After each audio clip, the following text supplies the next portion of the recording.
Hi, everybody, and welcome to the Endless Celts Podcast, a spin off special. The grass isn't always greener. We'll get on to the title shortly, but I'm joined by William and Franny. How are you both?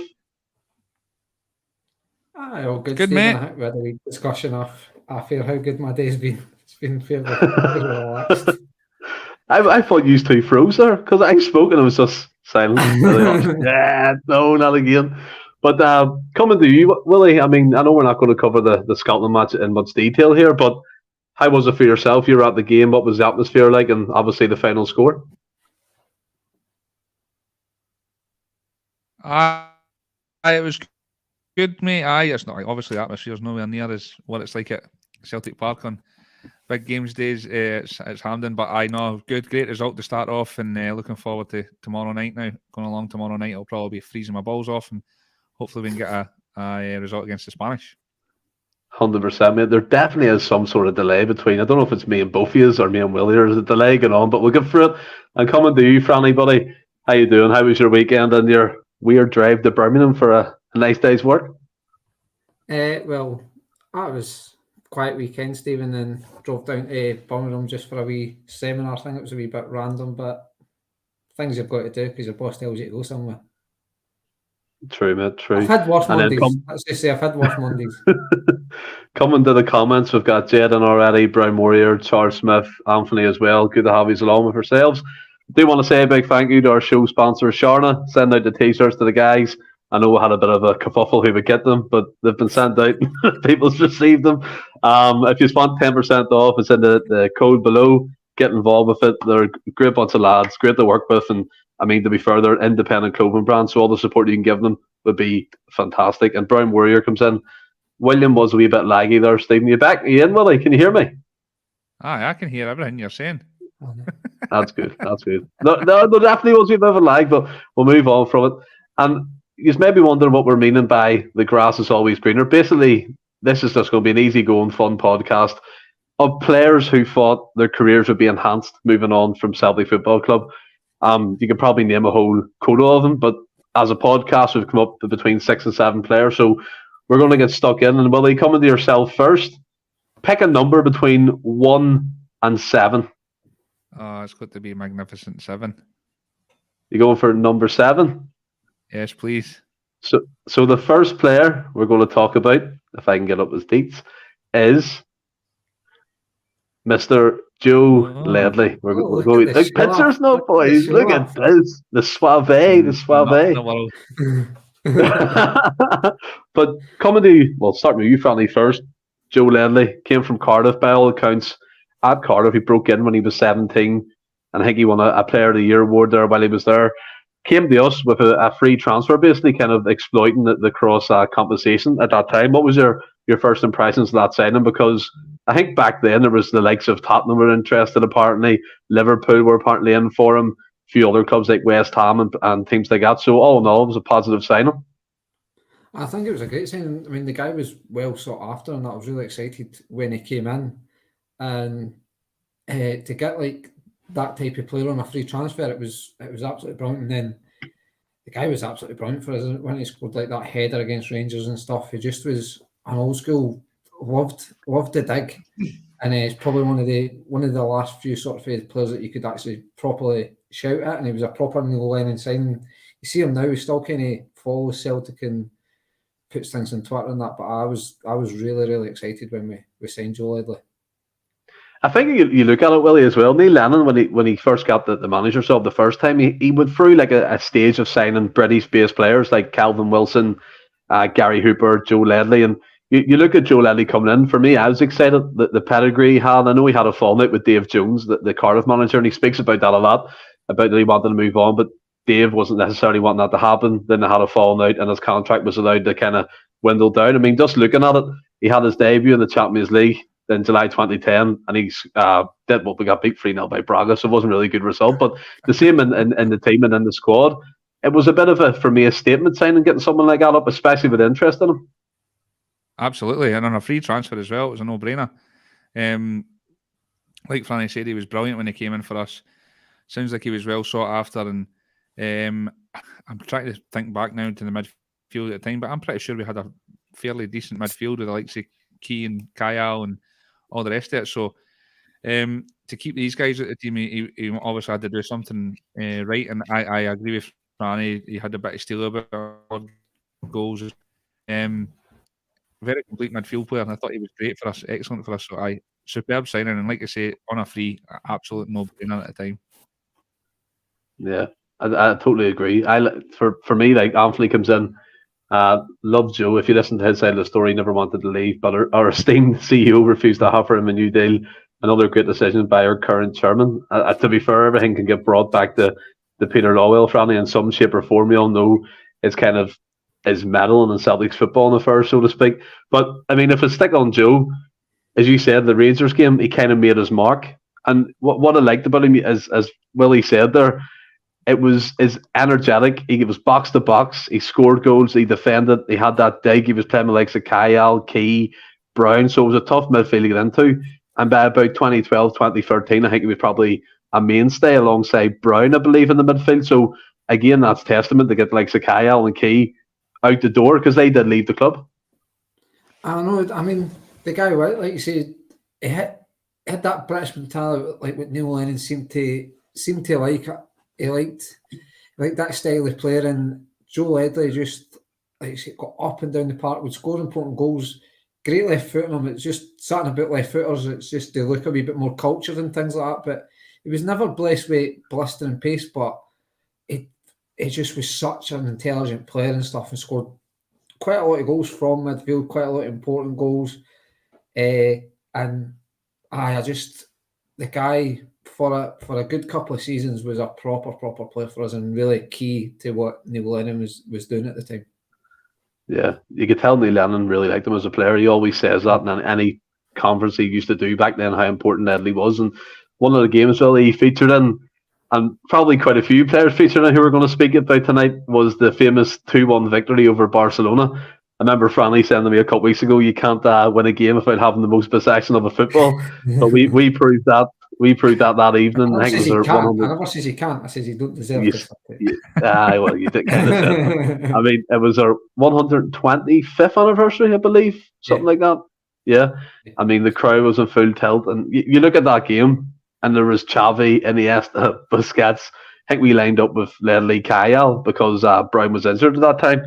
And even in that sort of, like the cauldron we used to have back then, you're bringing Barcelona across, and you're starting like some Miku up front. You got Joe, you got Chris Commons, you got Mulgrew playing, I think it was left back or in midfield as well at some points.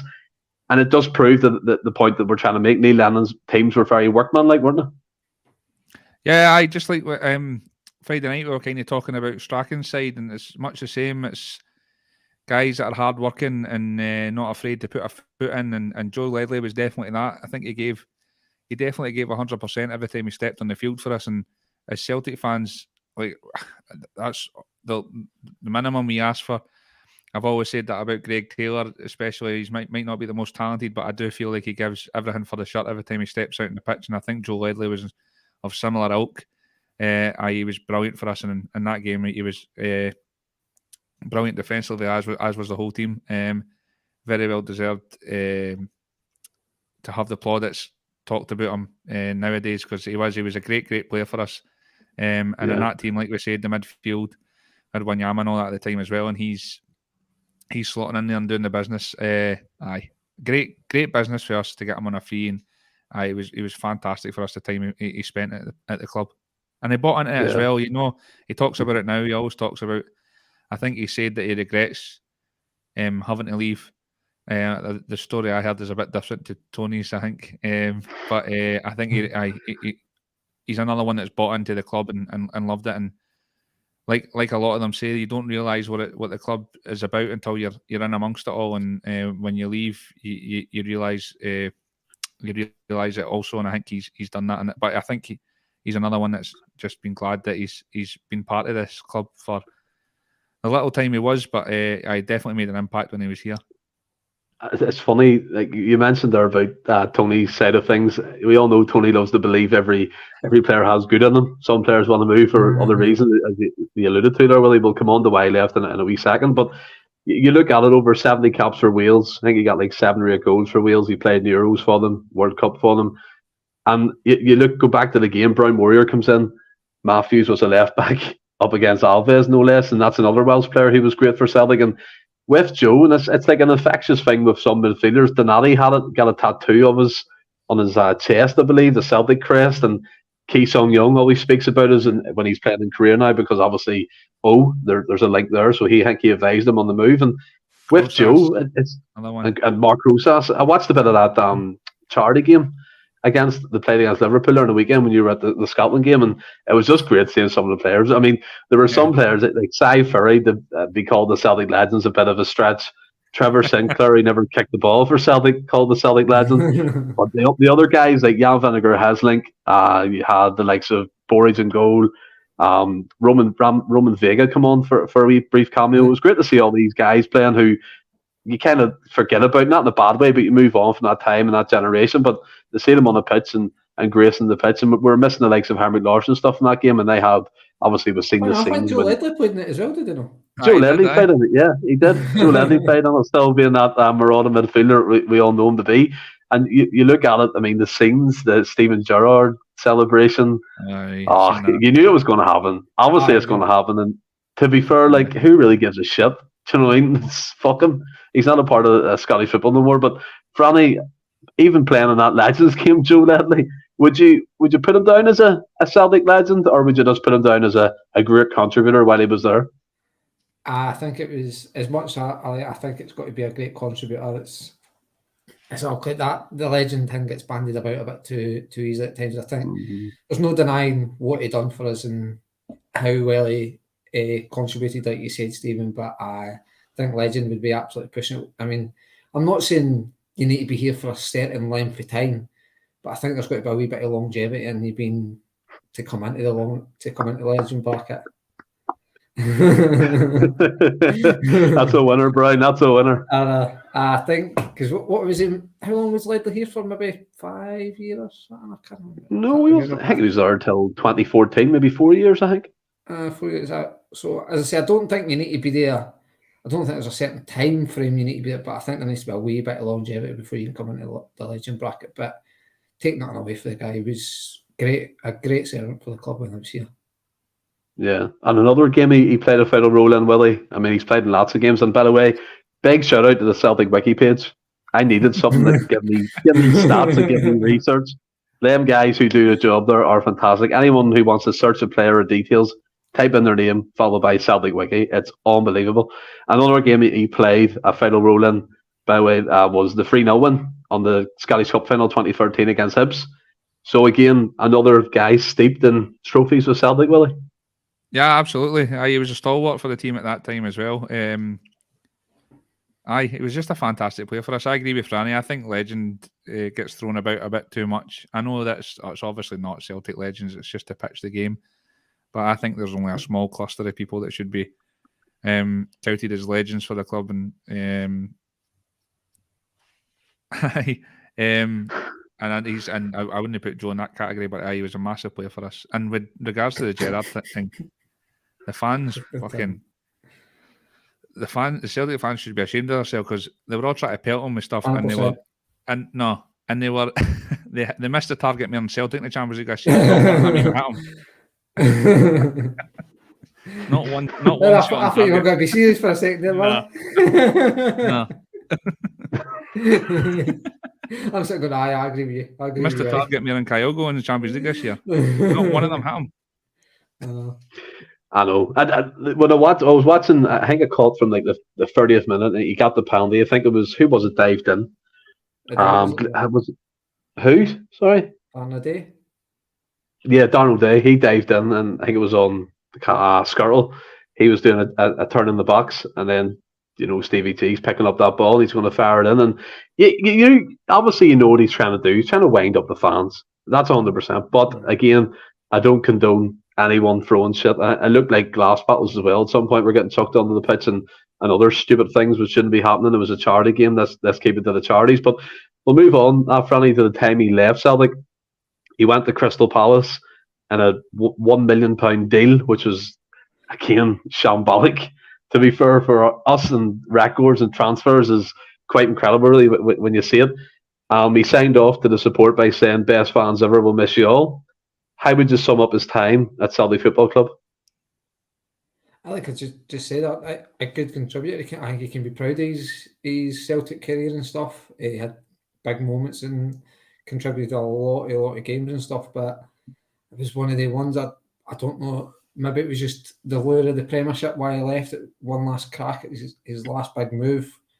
But as the nature of the programme, I think he'd done okay at Crystal Palace, but I mean, it just didn't really work out from once he left. But I don't think you can't be disappointed with what he done at Celtic. Yeah, and you're right to refer to that, Franny. I mean, he went on to represent Crystal Palace, Derby County, Charlton. At Cardiff, he helped them to the FA Cup final as well, while he was there as a first player. And he also captained Wales on some occasions after leaving Celtic, Willie. But you have a different version of why you think he left. And also, does the list of the clubs after this show why sometimes you should maybe hold your horses and try and fight to stay?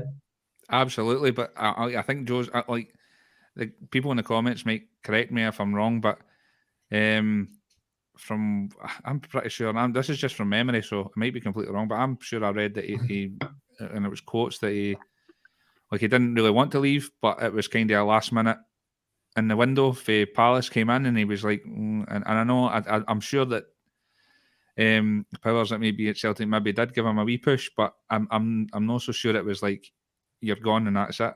I might be wrong though, and I think it's like you said, it's just he's been here 4 years, and it's maybe just because it was last minute in the window, he had to make a decision at that moment in time, and he's chose to go to Palace. Like I say, I might be wrong, but I'm pretty sure I read a report like that before from him, and he said that he regretted it ever since because should have stayed at the club. But I think somebody said it in the comments. He was a fantastic player for us. Mm-hmm. There's no ill feeling at all between us and him. It's just love, just like there's a lot of other players that have bought into the club.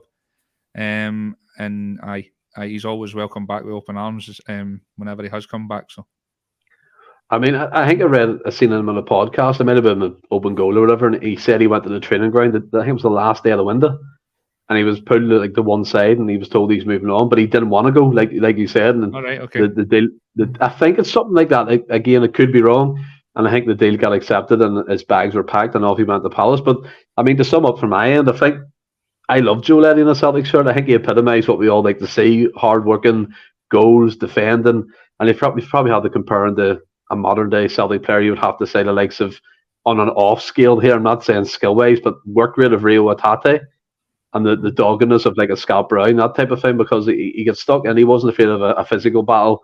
In European football, he was great as well, like in the Barcelona game that we spoke about. So he went to Palace, he played regularly in the Premier League, and he dropped down to the Derby County, finishing up at Charlton, and I think he's run his own training academy now, which is great to see.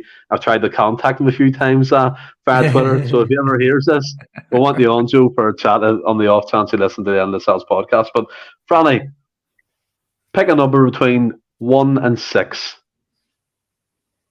I'll just go 1. We'll go the opposite end. We'll go 1.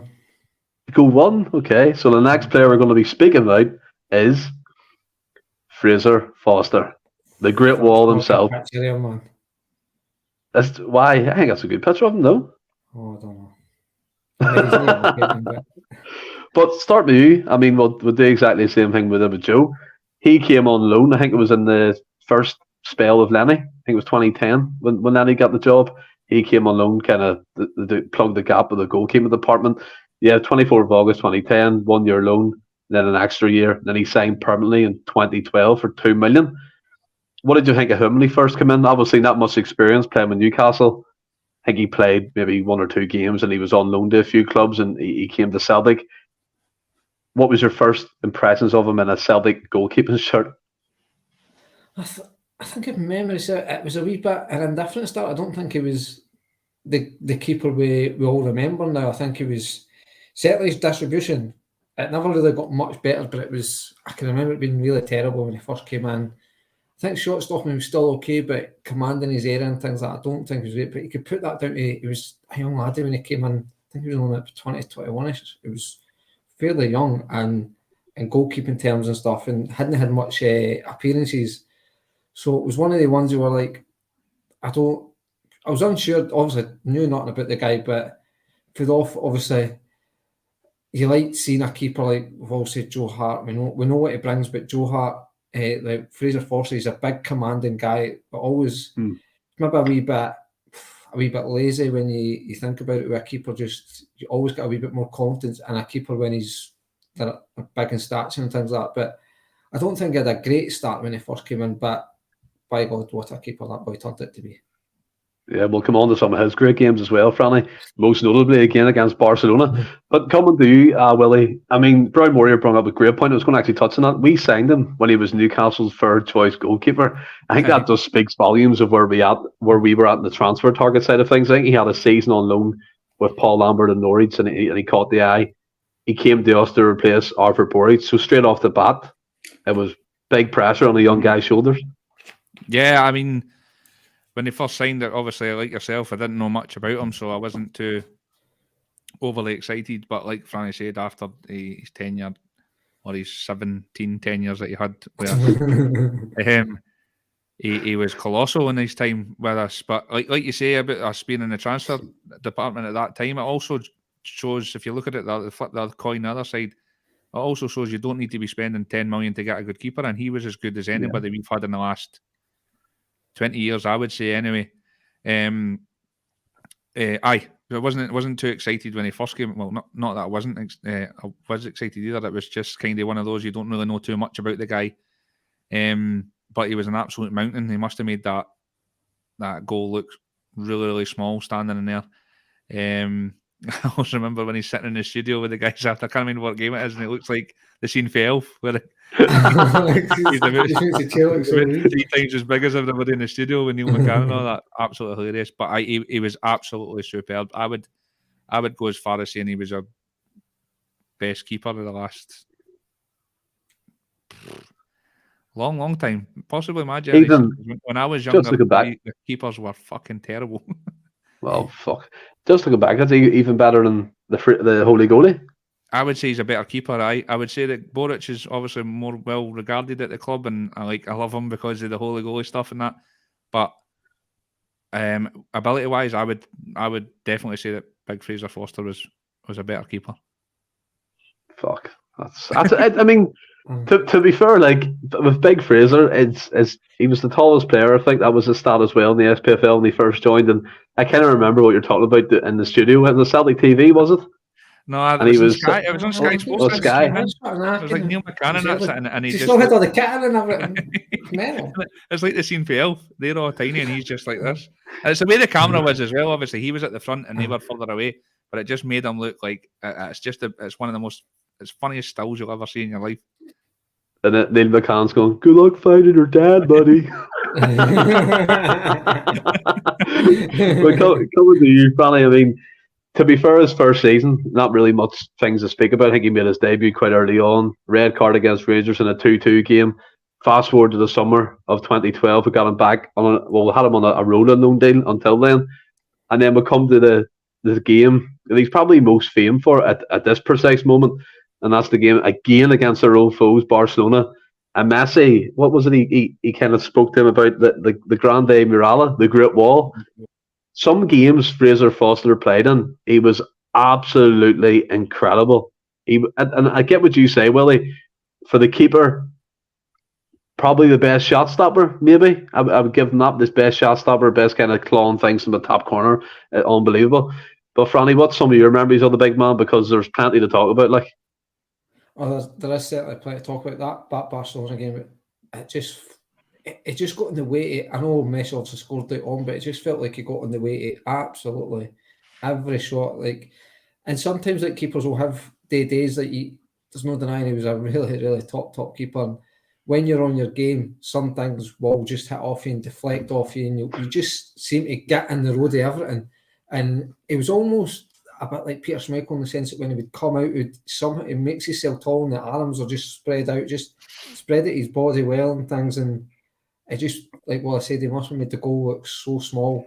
And that's what you really want for a keeper. And then he did play with so much confidence at times. I think he grew into games. If he had like a sticky start, he sometimes would have a wee bit of clanger, but he made a good couple of saves and found his right game. Sometimes it was just unbeatable. Like, I don't know if we'll talk about that League Cup game, but certainly that Barcelona game. Oh, yeah. It was just one of the nights where it was got to take a wee bit of something special, and obviously it was Messi did just kind of sit him down, taking that extra touch and committed him. But I think before that, it actually made a great save, and it was just one of the ones that broke to Messi.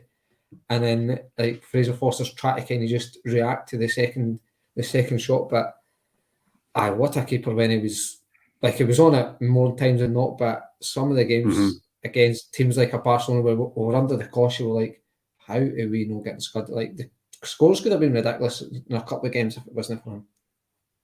Big Fraser, I mean, he was woeful coming for cross balls. Like he was, I used to watch games just like, I mean, like you're like the size of the Big Show. Get your hand out there and just grab it. No one's going to get it off you. But I mean, well, I want to read the quote that Messi said about him. The performances of Fraser Forster against us were talked about for a long time. There was one game in Scotland when he was not human. It was the best goalkeeping performance I have seen. When Victor Valdez said he was leaving, we even talked about him playing here. I was sure he would end up at Arsenal, Chelsea, or Manchester United. I mean, if you want an endorsement, the best player on this planet, that's mad, isn't it? I will. Luckily, Messi doesn't know too much then because he didn't do much. I know we're going to that. I know that I'm better at all. You'll find it. But like I said, I couldn't give him much more praise than I've just have. He was colossal. He's Tony's taking the words out of my mouth. That cup final.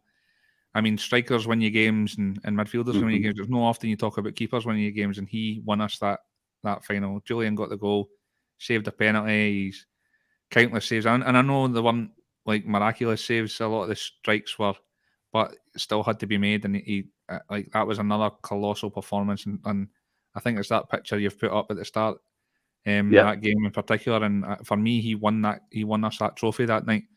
And it's not often you can say that about keepers, but. Aye, absolute colossal in goal. He was magic, and there's a wee stat here of the Celtic wiki as well. He broke a record of clean sheets, breaking former Aberdeen goalkeeper Bobby Clark's 40-year-old record. Clean sheet run ends at 1,256 minutes and a 27-game unbeaten run during that, Franny. And then, I mean, it's madness. I know you point to the whole argument that games without conceding a goal in the league. Is that what you're saying? Aye. Yeah. That's mad. It's not right, That's fucking nuts. Yeah. I mean, to be fair, like, you get the old fucking wet blankets that talk about the level of opposition, though, but it doesn't matter where you play. All it takes is one opportunity and a strike on goal to go in the net. We've seen that plenty of times before. But before we come on to the cup final sort of stuff against Sevco, let's talk about the England #1 spot for a wee while, Franny. And at that time, I think he got called up a few times to be like the number 3. I think, along with like the likes of Joe Hart and Ben Foster and things like that. Do you think at any point during his time at Celtic he should have been, or given the run of games, as England's #1? I think he should have been given a chance, but then, is that maybe a wee bit biased? I think Joe Hart was possibly flying at the time. We was doing well at Man City anyway. Ben Foster, I don't know if he was at Watford by this time or not, or he was still at Man United or wherever playing his football, but it's one of the ones our league has looked down upon a wee bit. Yes, but that'll make the goal. Must be a good keeper, by the way. But I think he should have been certainly given a chance. But as I had one, I mean, Joe Hart was ever consistent. It's one of the ones that England were doing well at the time. They were obviously qualifying. I mean, they always qualify for major events, so we've said it as well. Maybe like Seagrass, maybe gets try and get Seagrass out, but you don't want to. You don't change your back line for the sake of it. But it was just unfortunate. He's probably up against really good keepers at the same time. But certainly think he maybe deserved more of a chance. If you had asked me before we signed Joe Hart, I'd be like, fucking right, because he was shit. I would have said something like that. So I think I'm answering that in Joe Hart's form for Celtic as well, to be honest with you. We're being a bit biased towards Joe Hart here at the minute. But to be fair, Willie, he got an England cap against Chile. And I remember the headlines after this game, because I was in school and stuff at this time, and there was a headline, I think it was by the Times, going, what chance did England have of a Scottish goalkeeper? Well, Scottish club goalkeeper behind them. Do you remember this? I can totally see it happening. It's these sort of headlines, again, like Franny said, like The guy broke over 1,000 minutes clean sheets, 27 consecutive games not conceding a goal, and against Chile, who have probably Alexis Sanchez playing them types of players, he let in 2 goals. I mean, to be fair, that sounds like an England striker problem, not taking their chances. Yeah, I mean, it just shows the absolute ignorance England have got for our game, and they have done for many, many years. But I mean, at the time, I was going to say not so much now, but even so much now, it's just the ignorance for anybody, any team outside the big power 5 or 6 or whatever it is in England.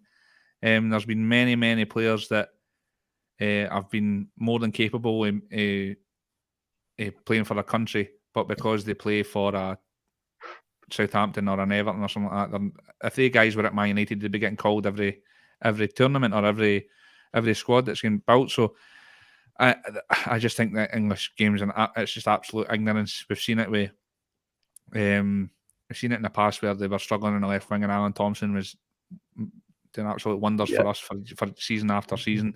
Again, absolute ignorance for our game. So if he was at a top 5 or 6 club, even where he is now at Spurs, I believe, if he was there back then, he would have been getting much more caps than he did at Celtic. But that's not to do with his ability. That's just to do with the complete ignorance England have got for our game, because he was, like I said, he was colossal, and for me, most definitely one of our best keepers recent times anyway. 100%. Scott Howe coming in, Ireland at the moment playing not too bad against France. Let me know if Mickey Johnson gets on. Brown Warrior. When it comes to goalkeepers, I think Connor Goldson is up there in the last second. Aye, he's had some wonder saves.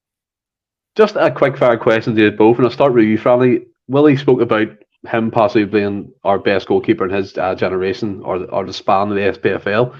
Do you think he is the best goalkeeper the SPL have seen since the amalgamation of the league and the name change? The goalkeepers, because to be fair, I'm going to have to say no, because I would put Boric ahead of him, but it's a hard argument.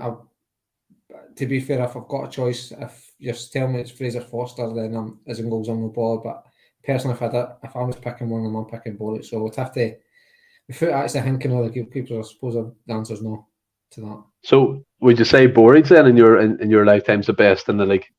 In my lifetime, aye. That's just for Celtic. I know, because just for Celtic. Stephen Kloss was class. Well, just for Celtic, then it's got to, for me. Overall, in my lifetime, it's got to be Boric for me. But Fraser Forster, they 2 games, especially that Barcelona in the League Cup final.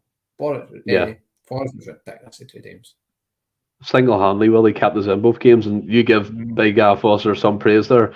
Would you say he's the best the SPL seen? For Celtic, I would just try to think back. I would say so.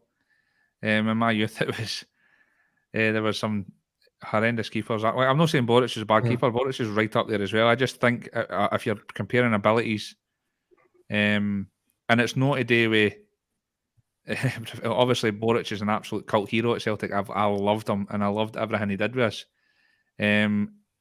And I've got a slightly different opinion on Fraser Forster, which I'll tell you when we talk about when he's left. But and I think that shows how much I thought of him as a player and his ability. I just thought he was colossal in goals. Yeah, I think this is a great shout. Remember this save? Boards' save at Easter Road onto the post is the best save I've ever seen live at a big game. And somebody mentioned earlier as well. Sorry, somebody mentioned earlier as well the shootout against Dundee United, and Boric put it right in the fucking top bag. The top bin. Whoa. Unbelievable. But Willie, to be fair, as much as I backed up Boric, he also had that howler for the fucking Hibs boy, mate. The boy named it the Sprinkler. Rankin. He shot for a bit. Rankin. Was at that game. Aye. Done a beat is he the best goalkeeper overall in the league? Overall? Like, you're talking about Stephen Kloss, Alan McGregor. I say so. I think as much as it pains me to say it, I think Sevco have had some top keepers over the years. If you're talking about, I don't know if it was SPL, but Andy Gorham ruined my whole youth. So if he was involved in it, would definitely be him, because he ruined. See the amount of games we should have won, and he's won them single-handedly. Like I said with Foster, he would be the top for me. As much as I hate to say it, but he ruined my whole youth. They won everything because every time we played them, it was just fucking, we couldn't get by them. Yeah, and that's fair enough. You can't argue. All career keepers are in their own right. Joe Finlay, his performances for Poland, Bhoys here in the majors of world class. Red Skelton, he had flaws, but the other keepers didn't have. But Bhoys had flair that touched genius at times. That's a great point, by the Coming way. into the argument, McGregor is up there. I think he's talking about Allen. Gorham takes unbeaten. Jed Thomas, Jim Leighton was outstanding in Aberdeen. Flying Pigs win nothing for me. And then finally, McGregor has won them no end of games in Europe big time. So, I mean, we're all big enough to admit we've struggled with goalkeepers in the past. And to be fair, the Lemons across the city we probably have the better pick at this time than goalkeepers, which that's fair enough. But we won all the trophies. So I would say there was points where they had their second or third choice keeper was better than our first. Probably. I'm sure they had Kloss number 1, Minyemi is a number 2 at one point. Like, that's not right. What's that thing? Was there a thing like a gift going around about Yemi not getting a call up for Scotland? Was it Hugh Keevans or something? I don't know. No, it was on his super scoreboard, and the boy's like, the boy phones in, and he's like, I can't believe Scotland haven't called up Anthony Yemi and all the rest of it. And they're like, they think he's taking the piss on the radio. I don't know, I can't believe you've never seen this, Stephen. And they're like, what are you talking about? And obviously it's for Finland. The boy goes, he's Finnish. And the guy goes, he's not finished. He's only 25 or something. No, he's not finished. He's not Scottish. He's Finnish. He's like, oh, all right. No, I've heard snippets of it, but I'm not the one who's the confirmed. Go on YouTube. You'll find somewhere. Stevie Woods is one of Celtic's major signings, 100%. He makes a great point. Anthony Dunn, funniest thing I've ever heard. Right. We'll move on to the first time Fraser Foster left as Willie. And that was, I think, for a record for a British-based goalkeeper at that time, because Gordon was 9 million, I believe. Fraser Foster left to Southampton for 10 million. What's your thoughts? I mean, he did say he's a Celtic supporter for life and would be cheering the club on everything they do when he left. I would have maybe believed that at the time, but it's obviously bullshit now. I agree. What did you think of the move, though? Did you think it was the right move for him, or should he have held out? I mean, it's big money for us, so I can see why the club accepted it. And it goes back again to the England ignorance. I'm sure there's other players we'll talk about that wanted England caps, and that's why they moved. But for me, and it's not being biased towards Celtic at all, I just think if you look at your trophy cabinet at the end of your career, or your bank balance, what you're going to look back more fondly on. And he's another one for me, Foster, that could have been... He the way we talk about Artur Boruc, we would have talked about Fraser Foster if he stayed for however many years. He would have been absolutely idolised by the club. And I wouldn't give up that for all the tea in China. But I know he's gone for money, and that's it. As Jed says, if you're sitting on 20k a week and Southampton come in with 90... And if you're not loyal to Celtic, family, I think you're taking that 10 million for Celtic and you're going down the road. I think obviously, he's not a Celtic fan. He's no. It's one of them. He probably looked at. It's one of the ones he probably, like we touched on, he wasn't getting a look in at England. Maybe thought if he goes down there and starts performing like he does, he'll get in the England squad. But it didn't work out from that. But money talks in football. He ended up about second or third choice at Southampton. I know, yeah. It was mad. I mean, just the quickly fast forward to his second stint, because we did talk in depth about him there. To kind of sum up his time, he said the 18 months I've had, the low points I've gone through, to have a special moment like this was special. The fans at the end, I can't put into words, I could bawl my eyes out. But fast forward, Franny, 2 weeks later, he's back down the road, doesn't want to sign for his second choice at Southampton. Now he's for the 4th choice at Spurs. As Willie said, it just points to the fact sometimes that you're thinking about the bank balance. But it's birthday card pitch, Stephen. He said things to get the fans on board. I think. I mean, if it wasn't for Fraser Foster bumping us, we wouldn't have had our wee cult hero in Barkas, Stephen. So I know. Like, that's another reason to fucking hate him even more. He's coming back. Big fucking barcast. But anything to add on him, Willie, before we move on from Fraser? No, I was really wanting to talk about him tonight because of the fact that the grass is always greener, and it's shown. He might have a decent bank balance, but he's done absolutely nothing in the game. He ended up Southampton's third choice at one point. And then, like Franny said, birthday card pish again, comes back, makes us fall in love again, wins the cup single-handedly, and then fucks off again. I just, I don't even know what to say. It angers me so much about. Go and do one, mate. But like I said, he could have been an absolute hero, talked about forever. And when you see these guys all come back, like Joe Ledley, always welcome back. There's nothing but love for him. I would imagine that it's the complete polar opposite for Fraser Forster. And by the way, I do believe he has an affinity with the club. I do believe he has a lot of love, but to say that and then fuck off again, nah. What bothered me was all the signs, like you said, there really pointed him staying permanently on a permanent contract. But as soon as Southampton called him back, he didn't even bat an eyelid to come back up to this. So again, you have to move on from these players. Red Scotland comes in about Joe Hart, our current number one. I admire Joe Hart's enthusiasm and professionalism at our club and have no problem returning with similar faith in the player. We need to upgrade for sure, but we shouldn't ditch him. I probably agree with that. But we're going to move on from we're going to move on from the Fraser chat. We're going to pick somebody else. So we've had Fraser and Ledley. Willie, between 2 and 6, what we're going with? Back up again. Bobo's going to get you. Number 6. 6. And we're going to talk about the enigma that is Mr. Patrick Roberts, the love story of our Paddy. I mean, to be fair, this guy, we could talk about him for years here. But I'll start with you, Franny, first, since Willie picked him. Man City signed this guy for, I think it was £12 million from Fulham when he was a young boy. I think he was representing the likes of England under 17s, under 18s, under 19s. City obviously signed him for their quota of British players, but even for them to spend 12 million on a relatively unknown player for Fulham showed you early on the quality that they thought they had. It shows you how highly they thought the guy. Obviously, the money at Man City, they can kind of spend 12 million just to get their sort of quota up of players that they need in their team, but they don't just spunk 20 million just to do that. They've got to buy somebody that's a talent anyway. And certainly in his first spell up, his first loan spell, he showed that he was a proper talent. And some of the things he done under Rodgers and that, the way he played, he was just absolutely brilliant. Just like the way he could just beat a man, just the drop of the shoulder. He wasn't the biggest guy, but he struggled to get the ball off him. Great passer of the ball and things like that. I can always sure it was his pass in one of the Rangers games where I think it was into Stuart Armstrong, and Stuart Armstrong cut it across and Sinclair scored. It was just the way to pass he had to the guy. The guy had so much ability, so much potential.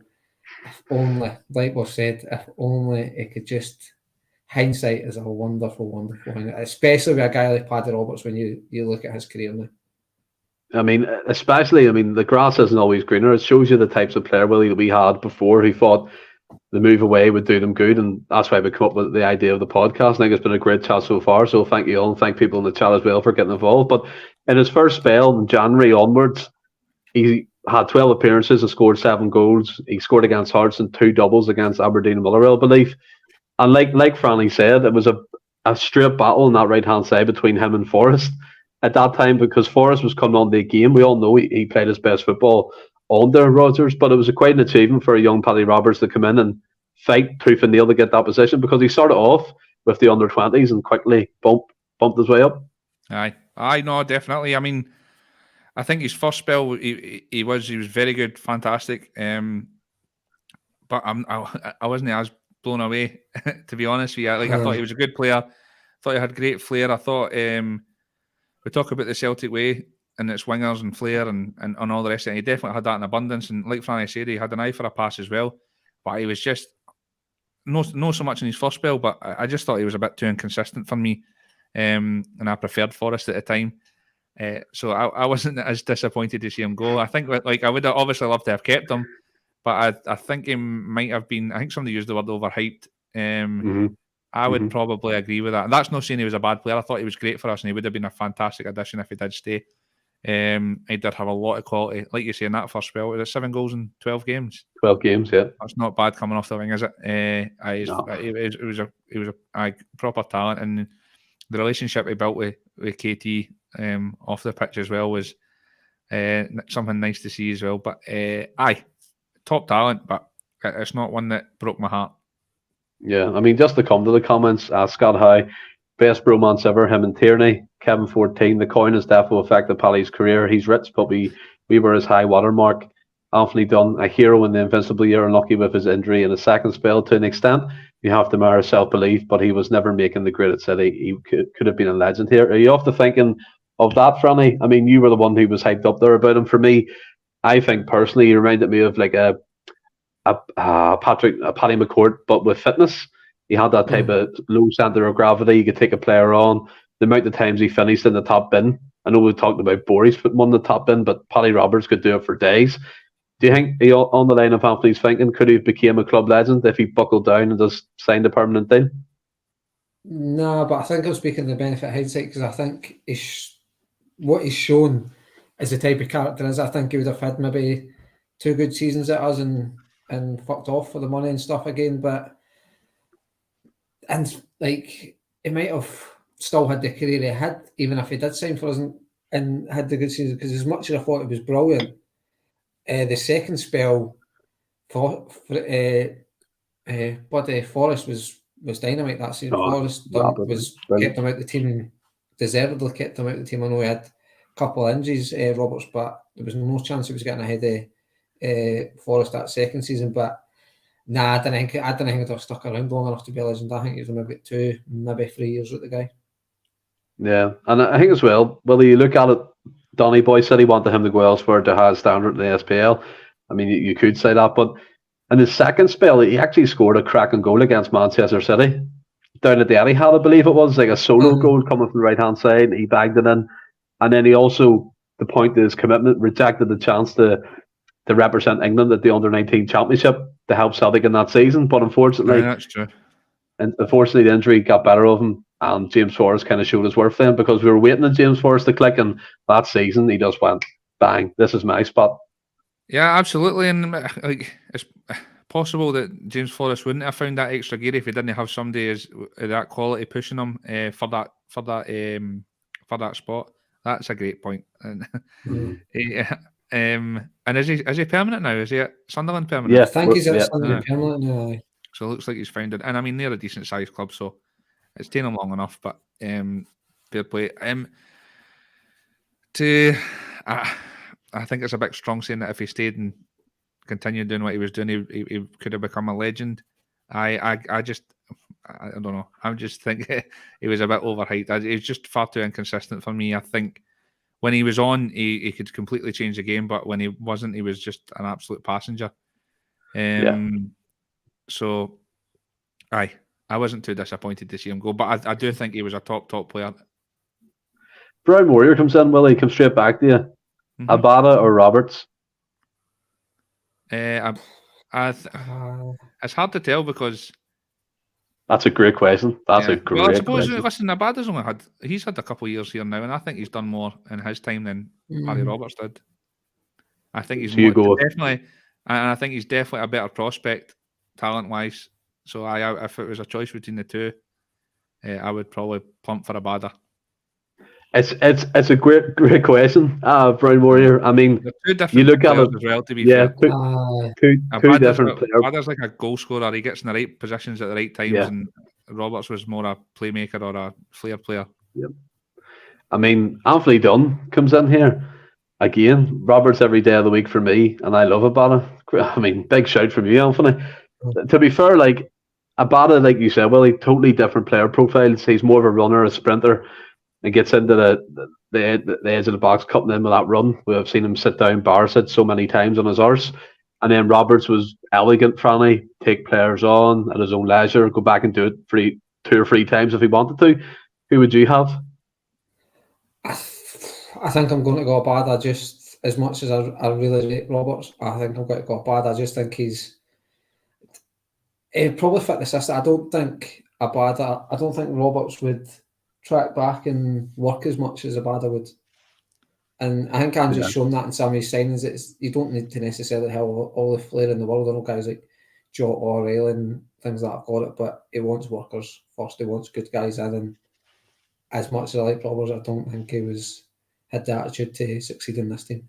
That's a great point. I don't think Andrew would have him in this first 11. According to Kevin 14, that he had the chance to sign him, but he said no. If that's true, that does points to it as well. Would not surprise me. Dusting off the old transfer list. There you go, Hans. There you go. Harry Redknapp gone back to Cranchard and Defoe and Peter Crouch and all them players. Get all the gang back together again. Brian Warrior, Paddy McCourt is the most gifted footballer I've seen in Celtic in decades. If he had the engine of Calmac, he'd be 50 million easy. Yeah, great. The guy was an absolute baller. After he done an open goal interview and he just said he couldn't be arsed training really. I've never seen somebody be able to dribble the ball like that man did. No. It was incredible.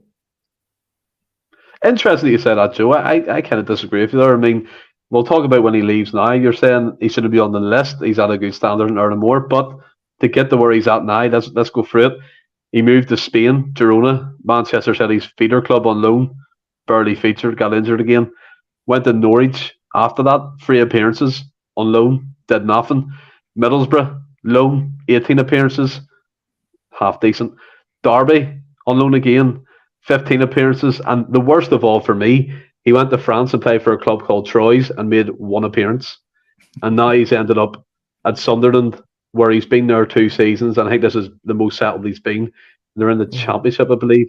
And he's had over 50 appearances, Willie. So hopefully he's found his home and he beds down and comes to football real know he can be. Yeah, absolutely. I mean, Joe's, it depends on how you look at it. If you think going away and not competing for trophies and earning more money is better, then that's fair enough. But I don't see it that way. I think if you look, you can earn more than enough at Celtic. You can have magic nights like we'll talk about Joe Ledley, etc. They went on to other things, but when they look back in their careers, all they'll talk about is the Barcelona night.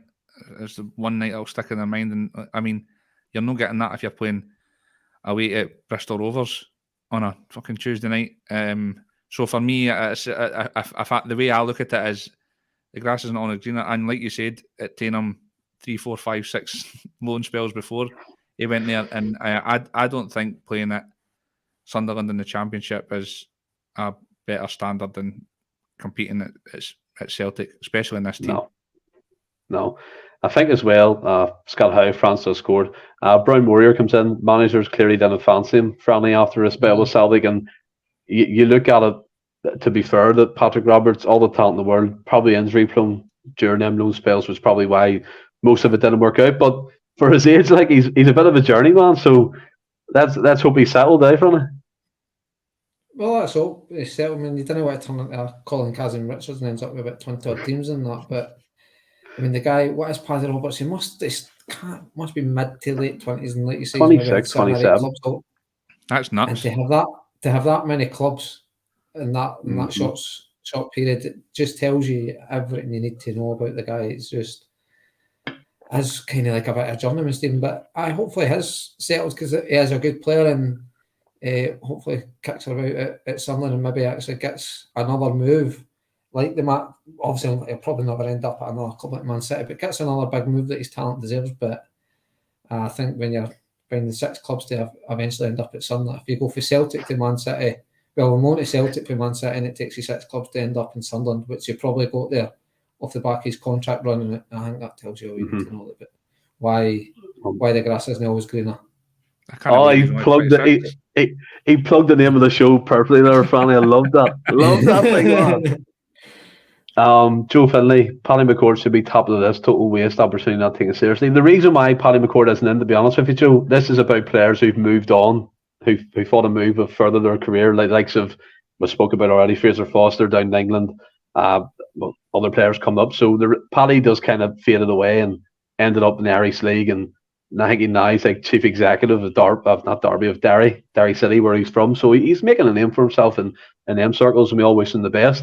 Brian Moore, just to confirm, Paddy Roberts is 26. That as you said, Franny, madness. that says it all. Coming on to the next player we're going to talk about. Let me see. 2 and 5. It's 2 and 4. Franny, pick a number between 2 and 4. No, it's including 3 in that list. Between. Oh, right, sorry. I didn't think we did 5 yet either. We've done 1, 2, 3. 3 out of the 7. 1, 6, and 7. Pick number between 1 and 4. We'll do it that way. Go pick number between 1 and 4. I'll pick number 1 again then. Number 1? Fair enough. The Irishman. Aidan McGeady. Big Aidan. We all have. I do have the list sorted already. No, I get it now. I picked one twice and I've got 2. There's only 4 left. He's meaning he's numbered the other ones 1 to 4. I get it. I see you, Steve. You get with him. Thanks very much. But Aidan McGeady, Willie, Youth Academy graduate, absolute world at his feet. I think he made his debut, if I look here, against Hearts, 2004 as a 1 each game, 93 international caps, 5 goals, and he left. We'll come to that, to Spartak Moscow to Russia. But again, first breaking into that team under Martin O'Neill, he was an absolute live wire. Something I think we were missing at that time, because that was coming to the end of Martin O'Neill's tenure. The spark was kind of maybe dwindling, obviously, after the highs and lows of Seville winning the league titles and stuff like that. And Aidan McGeady came into the team and he didn't look out of place. And I remember him speaking about it with Simon Ferry, and he was saying he was in training with Lenny and they would have given it to him and tried to 2-foot him and pull him by the hair and all this sort of stuff, because he was putting it through their legs quite easily. But with his younger days, that was the mark of him. He was a fantastic individual and a fantastic young talent at that time. Yeah, I mean, that was his game, tricks and flair and trying to beat players and get bums off their seats. I think if you're doing it, see, like that Anthony doing that stupid fucking 360 twirl when there's nobody near him, like that would kill me. And I'm all for getting bums off seats with tricks and flair if it's going to beat a man. There needs to be a certain, obviously, criteria. But I thought McGeady did it. I didn't think he did it. In training, he would have done. But in the game, I don't think he ever did a trick to, like, it was to beat a man always. And it was obviously a really, really exciting prospect when he first came in. I loved watching him play. A lot of time for McGeady at the time, and even now he was a great prospect. And I really, really enjoyed watching him. Like I said, he got bums off seats, did a lot for us. But that story, I think I remember. I think it was Sutton told the story where he not. Oh, the McDonald's story. No, not in McGeady, not Meg Thompson, is it? No. And Thompson said, do that again, I'm going to kill you. And Sutton said, I'll give you 50 quid to do it again. And he did it. And Thompson's chasing him all around the training pitch. So he had a bit of arrogance about him, but to play the way he did, you needed a bit of that. I don't mind that. And I think in his time with us, he was a great servant, great player. I love the story there as well. They talk about what he said about Chris Sutton used to give it the big man, and he'd be like, Aidan, hope you're good at serving chips, because you'll be at McDonald's next year serving me and the kids. Like, just stuff like that. It keeps you grounded, I suppose, in that type of environment. Brown Warrior comes in. Oh, Anthony Dunn, first of all, he did everything he could at Celtic. Then, is on record as he basically told Aidan he was going to get sold for 10 million to build a new team. The transfer suited all parties. Yeah, I get what you mean. And Brown Warrior again, Lennoxtown needed funded.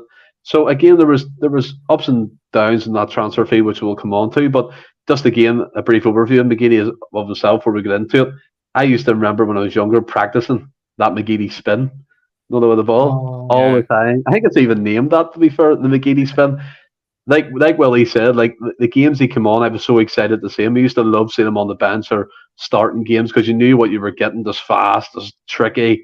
Maybe not always the end product, but he tried, and I thought for the most part, as a young guy, he succeeded at Celtic.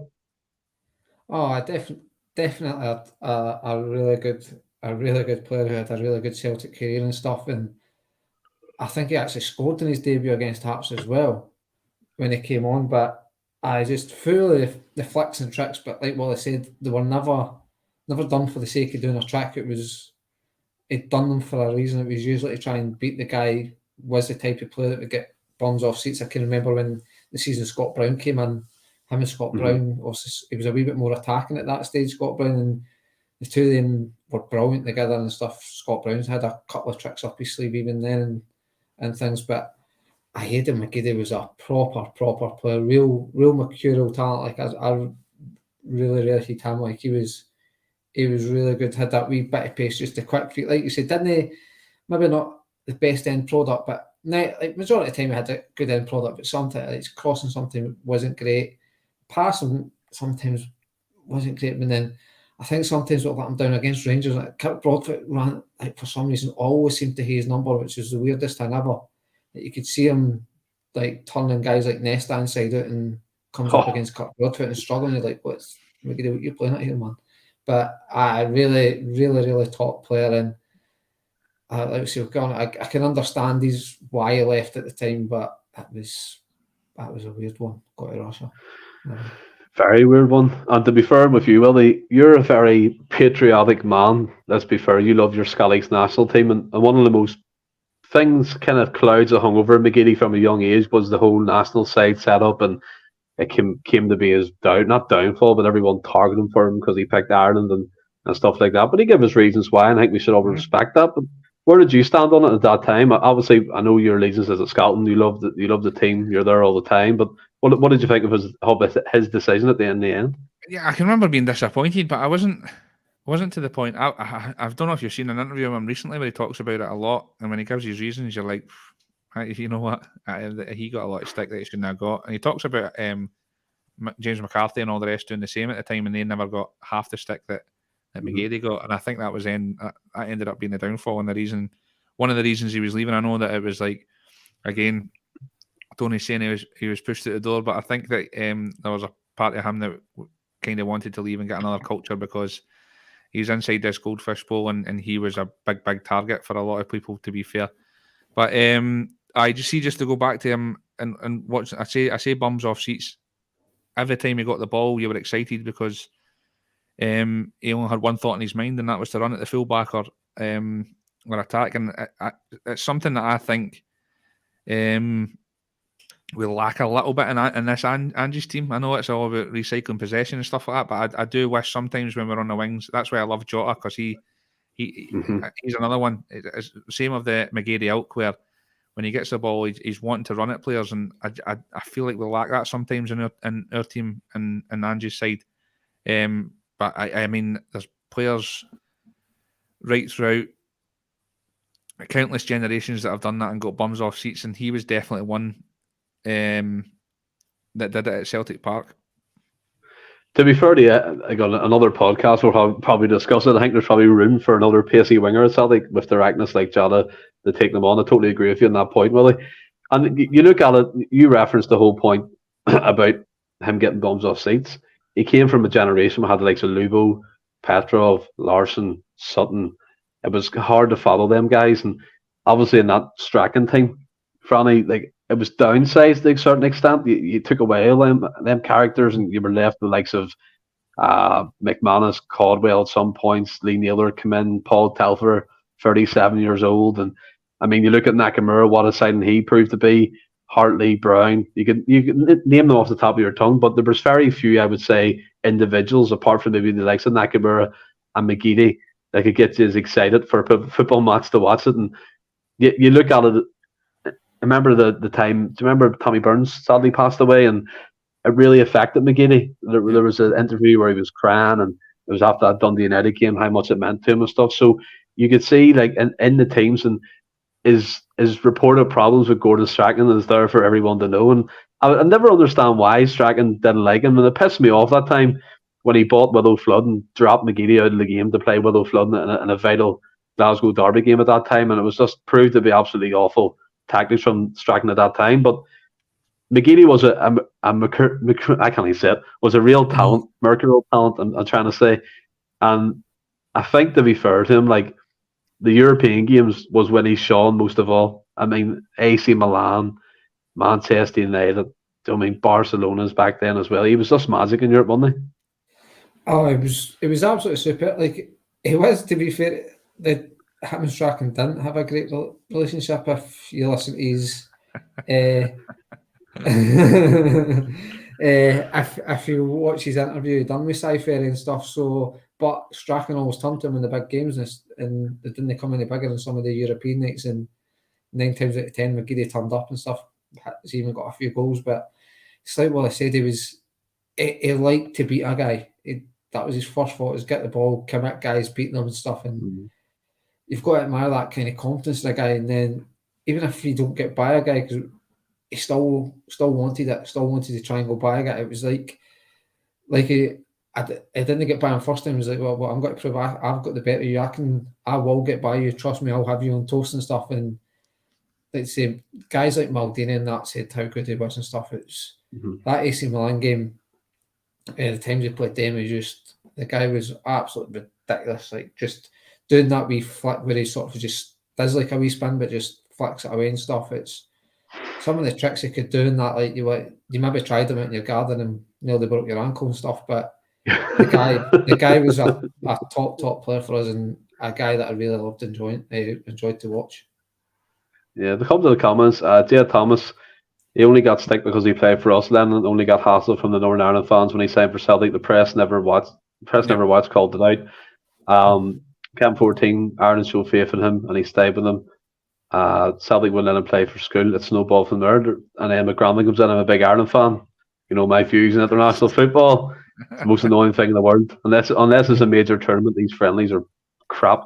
But to be fair, like with McGeady, you mentioned Ange's team. Obviously, do you think he would start in Ange's team? I think he would need to work on the stuff coming back the way and his press and his fitness and all the rest of it. But I mean, it was a totally different game back then, so he didn't need to do that. I mean, for me, it would be a centre midfielder's or a fullback's dream where you win the ball and it's just give it to McGeady and see what he can do. Like Franny said, they would. I don't care if he tried to attack the fullback and didn't get by him 6-7 times in a game. It only takes that one to create a goal, and he was more than capable of that. Like I say, there's no in football that's no. I think that it's difficult to name a number of players where you would just say, just get him the ball and let him work his magic. But McGeady was definitely that at his time at Celtic, 100%. Yeah, I mean, I would love the side of having Judd on the left, McGeady on the right. Like that would be some wing play there, Franny. And I think you're right, Willie. The game was different. To be fair, the pressing side of things, the whole tactical side of things, wasn't as evolved back then. And to be fair, we probably said that back then as well, about the 90s. But it continues. Football changes, Franny. Where would you see Aidan being in this team? Do you think he would be a nailed-on starter or impact sub? It's hard because I think it's again you're looking at the way Ange plays. Am I putting him? If it's against Rangers, am I got to put my head in Maeda? I don't think so, mate. I don't think so. I think Maeda's key, and maybe even a big European. But I don't know. It's hard to say. It's like what I say. I think you would need to see him and Ange doing the hard graft. I would again. It is it's different systems. It's hard to say, but I would like to say McGeady would be able to fit into this team. I would like to say we'd get in there because maybe argue he's better than Jota. I think he's a luxury player, and I agree. And Ange can't hate luxury players. No. He would be, if McGeady was with us, he would be a Haksabanovic. He'd be coming on for the last 20 minutes of games. Red Scotland comes in. Yeah. Go ahead, Willie. Sorry.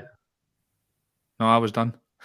Oh, he didn't score as many goals as a ballad, but he'd be better down the right than the Israeli and Jad on the left. Frightening prospect. Oh, yeah, 100%. I do want to come to one thing quickly. I love the comments throwing up all these different curveballs. That's what I hope that this podcast would do. Well, they come to you. Don't have to spend too much time on it, but would Ange make the last 16 of the Champions League with Strachan's team? That's a really good question. I think that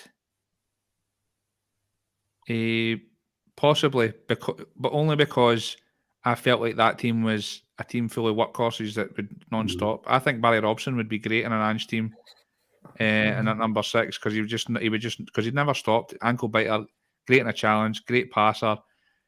Eye for goal as well. I think like say Robson would definitely be, and obviously Brownie at the time. Possibly. Really good question, but I mean, Strachan's team was. I mean, he made them pretty sound defensively, and that's saying something with the defence he had at the time. And I can't see McManus driving out for the back like CCV, for example. But I definitely think it was a team full of workhorses. So if we're talking about work rate and high press and stuff like that, I think that a lot of the team could do that. McDonald again for the front, similar out to Kyogo. I don't think he would have stopped, and he did press, and he had an eye for goal too. So I think possibly. It's a good question. It is a good question. And do you, Franny, will Lee Naylor and Andy Hinkle be able to play on Spinn? No, I'm only joking. Same question to you. Do you think that Postecoglou could have took Strachan's team into the last 16 as Strachan did twice? I would like to say I just, mainly for the reasons I said that, as like we say, Ange likes workhorses, likes guys that like will put a graft in for you, and guys like Robson, Hartley, Telfer, Hinkle, Naylor, they did, and McDonald, like what I said, they'll put a graft in, but to kind of sort of not flip it, I find that I find it hard to say that Ange would, but in the same token, I'm sitting going, how many of that Strachan's team would actually get into Ange's squad? And I'm trying to make an argument for any of them, which is mad. I mean, Postecoglou's team, I think we've spoken about it endlessly, excuse the pun, that it's just incredible. And I think if I see the comments here from Kevin 14, we are seeing a Celtic team better than we've seen in decades at this moment in time, and I firmly believe that. But fast forward to McGeady leaving, Willie, obviously Tony Mowbray came in, things fell apart for him. The team was kind of getting dismantled. Neil Lennon came in after that. A £9.5 million move to Spartak Moscow in Russia. I mean, let's be honest. Like he went there for the moolah, the tax-free cash. He smelt it. He was there. I would agree with that, but also at the time afterwards he said he was obviously. We talked about horrible position where he was hated. There was times he was hated by his own fans because the whole Scotland thing and stuff as well. So I think he maybe thought, I need to get away for this, and that helps as well. Mega bucks, but I think the timing of it all, I think it was just right for the club and right for him, to be honest with you. Under Mowbray, did he not play him left back against St Mirren, the famous St Mirren defeat? He did. He did. Left back. He took off Mo Kamara. Was Mo Kamara still around? I think there's a time that I just think that it was one of these when the stars aligned. I think it was probably the right time for the player and the right time for the club. Unfortunately, I was sad to see him go, but I think it was the best thing for all parties at the time, to be fair. Yeah, and at that time, Franny, 9.5 million was a great wee bit of money to get for a player in the Scottish League, albeit we hate saying that. But to Russia, he went, and quite ironically, he came back to Celtic Park with Spartak Moscow in a Champions League game. I think we beat them twice, so he didn't have much luck coming up against the green and white again. And he moved on to the likes of Everton, Sheffield Wednesday, I believe, a few other English clubs, and now he's at Hibs, where unfortunately he's picked up an end of season injury when he'd be out for a long time, and probably the last we'll ever see Aidan, I think, play football. He's alluded to that fact himself in recent interviews. If you had to mark his career at a 10, what would you give it? I would say a 7 out of 10. Like, could have done better. I think for that, the level of ability he had, I think he could have done better. I thought this part, like, understanding I'm leaving Celtic, and maybe he wanted to get. I maybe thought he'd have went down to the Premiership, but for the reasons he maybe left Celtic, maybe thought England's not the best idea. I need to go to a foreign country and stuff, and maybe Russia was the only place. And I think around about that time, Russia were chucking a bit of money, because like he had your Gary O'Connors and all that went there, then he was getting. I mean, that's not a high benchmark you're setting there if you're setting Gary O'Connor. It's not a high benchmark, but Gary O'Connor went over for Hibs to there, and I think he was maybe getting about 20 to 25 grand a week and stuff. So Aidan McGeadin's coming for Celtic with a lot of European pedigree. And I was disappointed to see him go. It was a big transfer fee. It's still one of our biggest, and at the time it was a big transfer fee too. So I just think I think he'd done okay enough in Russia. but it sort of teetered out. I thought maybe the team Spartak Moscow only performed as well, then he just kind of found his cell at Everton. I don't think it worked out for him, and as you sort of started going down the sort of the leagues or down the quality team anyway in England. Just Sunderland too. His careers, I think his career's just kind of fizzled out. I think for that level of ability, I think the guy could have done a lot better with his career. But there could be a lot of factors in that. I mean, he's still got nearly 100 caps for Ireland. That's he's one of the highest cap players. International caps, regardless of what country you're at. That's not to be sniffed at. Yeah, and then to finally round it off, Willie, would you go along with Kevin here? I'd give Ian about 40 million in career earnings. That's his win. If I made a McGeady, I'm looking back at my career and being majorly disappointed. The young arrogant trickster that came in, touted for big things. I think he should have done far better in his career than he did. I mean, it's not a terrible career. Again, I'm one that would welcome, like, when he comes back to the club, whenever he does, I'm always one that would welcome him back with open arms, because I've only got good memories of him and the good times he's gave us. But yeah, I think, and exactly like Franny said, it's because of his ability and his potential. I think he's really had. I think he would look back and say it's a bit of a failure. I think if there was other players with half his ability at Celtic that have left and had the career he's had, I think they could say for a decent career. But no Aidan McGeady. I think he had the ability to play for Celtic for many years, and possibly some top sides down south or around the globe as well, and it's just not worked out that way.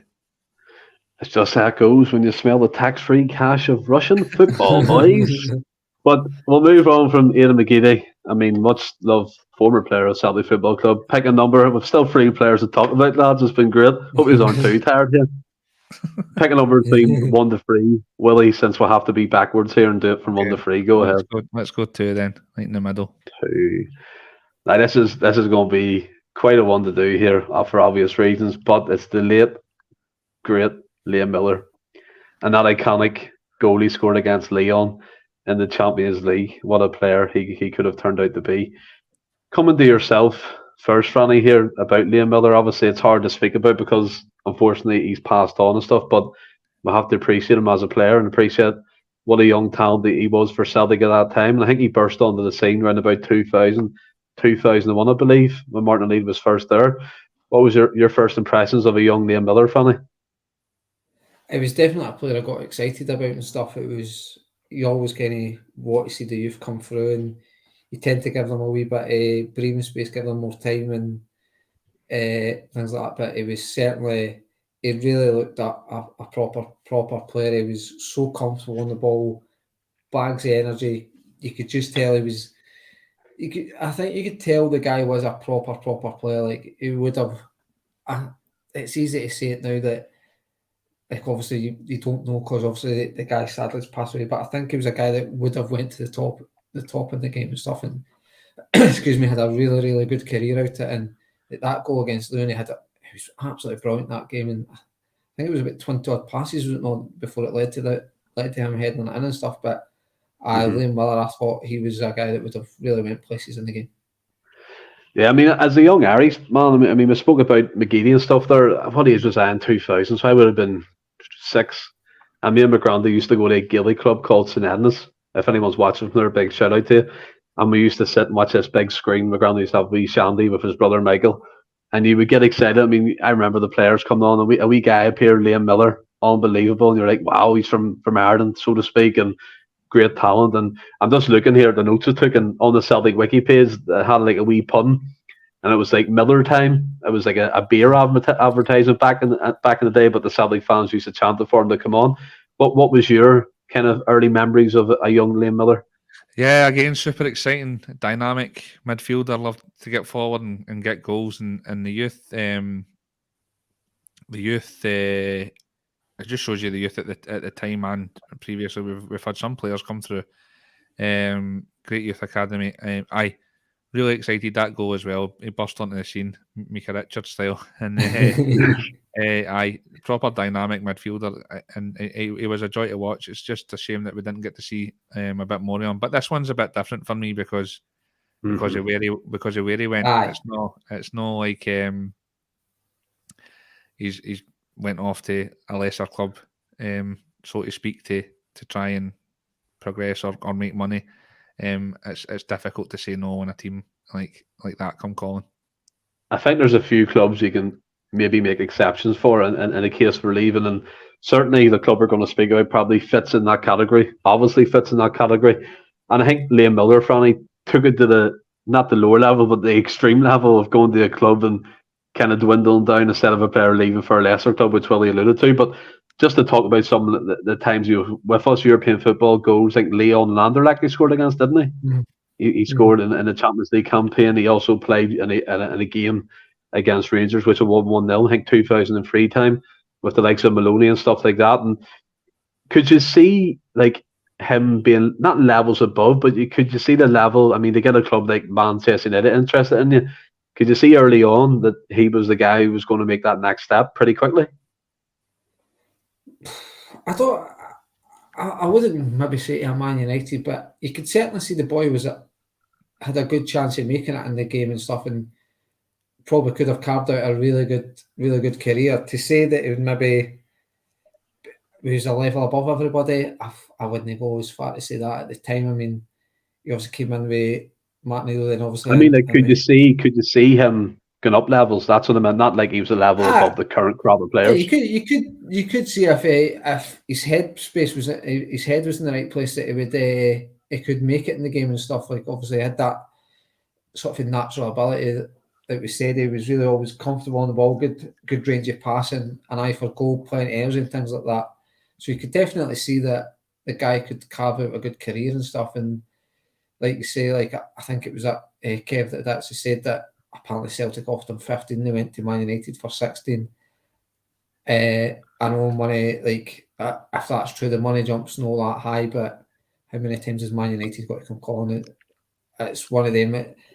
Between them and Real Madrid, maybe Barcelona, but I would argue maybe Real Madrid are globally the biggest team in the world, then it's Man United. If Man United come calling, I think you've got to take that. Like, you've got to take that risk and believe in yourself. You've got to make it. I think teams like Man United didn't come asking for him every year, so I've no gripes with the guy leaving to go to a Man United. I mean, very early on in his Celtic career, Willie, there was talks about contracts getting. I think there was an offer on the table worth about £20,000 a week, approximately, according to Celtic Wiki, which he stalled on for a couple of months, and he was kind of dropped in the squad round about then, and he was put back into Celtic, and obviously some elements of the supporters don't like what he's done. Certain names get banded about, like Judas and things like that. But as I said to Franny there, he seemed, what I could tell, that again, my memories of Liam Miller are very, very vague. I remember the Champions League games really well, but the games he played in, he certainly made an impact, and he looked like he has star quality, to be fair. Definitely. I mean, for what I remember him. He looked a top prospect, but I didn't think that he was anywhere near the level of Man United. But I think he possibly could have got to a very, very high level, and he looked like it. But for me at the time at Celtic, he was just a prospect. I don't think that he'd hit anywhere near his peak, or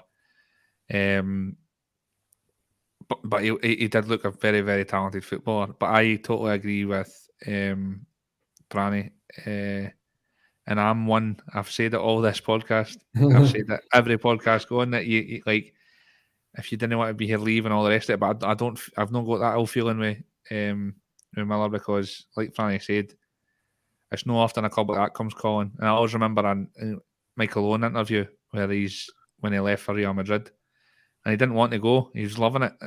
Liverpool was his club, and he was banging in goals, winning Ballon d'Ors, and he was doing everything. And he didn't want to leave. But what kept going around in his mind was, if I turn this down, I'll look back when I'm retired and regret not taking the chance. And I think Miller would have done the same. I think it's really difficult to say no to a club like Man United, and the stature they were at the time, especially as well. Franny, either one of the biggest clubs in the world, but they were winning titles every year, winning trophies. They were competing for everything, and they had one of the greatest managers of all time at the helm as well. So it's very difficult to say no to that. Yeah, I mean, I'm in agreement to be fair, but we'll come on to his move here. But first of all, I want to go into the comments. Paul Dad, remember I called him Duet? Jesus, he played his best football. He played his best football at Celtic. Patrick McLaughlin, we stood by him for injuries as a player. Brown Warrior, I think he stayed at Celtic for another 3 to 5 years. He could have reached a much higher level than he did. Such a bad move early on. Yeah, agreed. Brown Warrior, interesting, Franny. He was spoke about United. Larson said no. Maybe two different types of personalities there. Charles Smith, Fergie came up to watch the player and then sing Liam and changed his mind. And we'll come on to the move. Now, this was what I was alluding to. There was a contract that was stalled upon. He got back into the team around about springtime 2004. The fans at that time were jeering him, as I said, calling certain names. And not shortly after that, it was announced that he joined United on a pre-contract. And just a wee quote from Fergie. We recognise the potential of Liam. He has a great season at Celtic. He is very much part of a progress of thinking of developing a young team over the next few years. Added to that fact, and added to the fact, probably, not speaking on behalf of him, but probably his idol, Roy Keane, an Irishman in the team. It's something, as a young man, you weigh up, isn't it? Oh, definitely. Like, obviously, the guy who's looking better than me, Stephen, obviously, over in Andrew, you're probably you're either Celtic or Rangers, and then you're probably Man United fan as well. So it was probably. You get them people who support two clubs. Jesus, nothing annoys me more. But the club that signs them. I know. I mean, people, individuals, like the support a Scottish team, a French team, and a fucking. It's just like go away, go away. Go ahead, Tommy. Like obviously, he probably had an affiliation to Celtic and then Man United. So to have obviously made his play for Celtic and stuff, and then Man United come calling it. Well, I said, Alex Ferguson. I reckon that would be a hard guy to say no to and stuff. And they say Roy Keane would have been there. Paul Scholes probably still kicking about around there. About that time, they've been top players at Man United. And it might have been hard for that guy to sit and go, right, I can stay at Celtic here. I am playing week in, week out. But like I said, Man United come calling. It's one of the ones. He's a young lad. He's going to improve his bank balance as much as it maybe kills us. He's going to do that.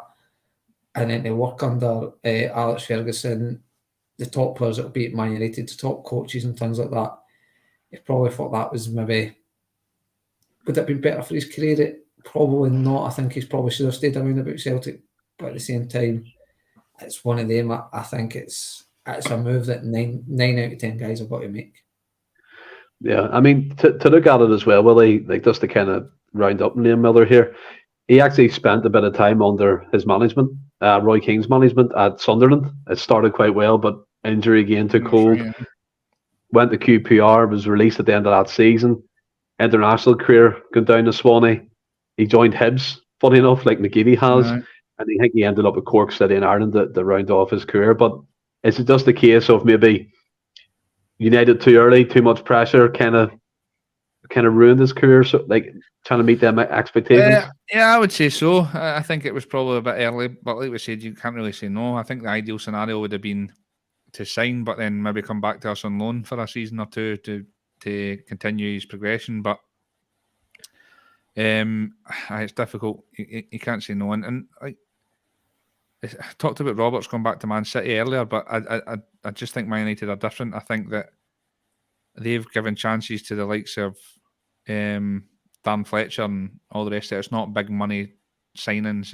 It's young British players as well, as they've shown throughout the 90s and continuing on. So I think he definitely had obviously confidence in his ability, and I definitely think it's a team that if he'd worked hard enough, that Alex Ferguson would definitely have given him a chance. It's no money bags Man City that can just sign somebody for whatever 150 million and just replace you.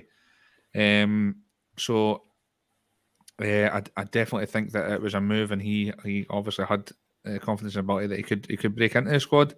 And I would imagine I can remember him playing for United at times as well. So it's not as if it was a go there and rot in reserves, then move elsewhere. So it's a strange one. I mean, you can argue it's similar to KT now, and it's a big money move, but it's a top club, and can you say no?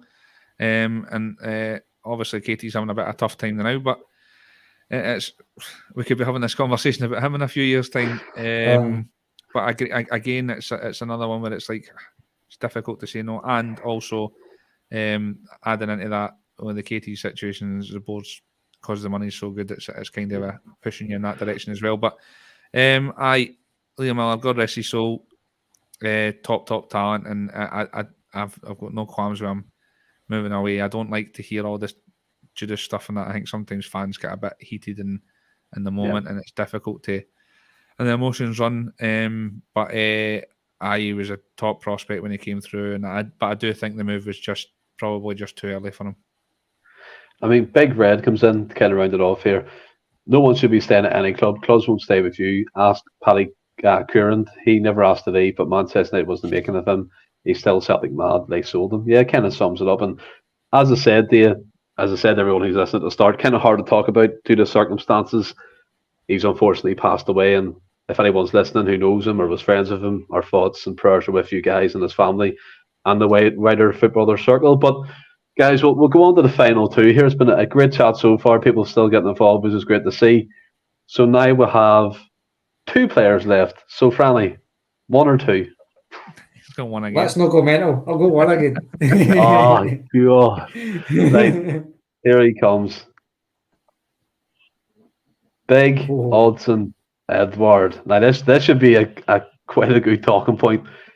I'll start with you, Willie. Come in to the club on loan. Firstly, let me get my notes on him before I kind of lose track. I want to actually say a few things about him.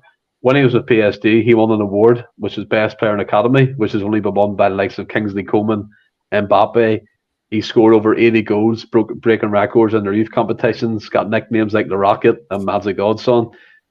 Joined Celtic on loan initially. I think he make his first appearance against Hamilton. Always remember that pitch, and he scored a goal. And then bright yellow boots he used to wear. What was your impressions of the man? Because obviously Big Moussa Dembele was still there, so it was a tough ask to get him into that team at the start anyway. At the time, to get somebody, the prospect of Odsonne from one of the biggest clubs in the world, and not only that, but at an international level, obviously at the under-21s, was unbelievable for us in the pulling power. And I think Rodgers had a big say in that, to be honest with you. I don't know if, for example, like Lennon was in charge, that somebody like Odsonne Edouard would have came over to us. But it's like you say, it's difficult to come to a side that Moussa Dembele's in. But he did, and I think the best thing for him was for Moussa to move on, because he I will get on to that. Because as much as it's similar to Foster for me, I'll go on to how my feelings are on him now later on. But when he was at the club, he was an absolute god for us, and through all the trebles, he was a massive part of that. And he's given me, much like Rodgers, I know there's a bad taste in the mouth, but Edouard's the same. He's given me some of my favourite memories as a Celtic supporter, and especially in recent times, but of all time, some of the goals he's scored in these big matches to win trebles is some of my fondest memories. So what a player he was. Not showing it so much now, though. Which we will come on to, great point. But Willie spoke about Franny, about the fact that he's given some great memories. We'll get stuck right into one of the first ones he gave us in his first season, just to kind of give you the stats. 29 appearances, 11 goals, which is quite good on his first loan spell. But the one goal that we all remember from that season is the one to win 3-2 at Ibrox, down to 10 men, cutting in from the left, putting the pass McGregor to the right-hand side. That made, for me, Edouard a player at Celtic. I think that was his sort of a breakout moment, if you like, because obviously he was, like you say, he was competing against Dembele and even a Griffiths, who was still scoring plenty of goals at the time. And he had obviously scored goals. You could see there was a talent, and they're still young. I think he was only 19 when he came in on loan and stuff. So there was still a lot of rawness about him. But the guy was an absolute top player. Like that goal against Rangers, the goal that effectively got us to where we are with our tendencies, and now as much as some folk will try and deny it, it's literally nobody's allowed in.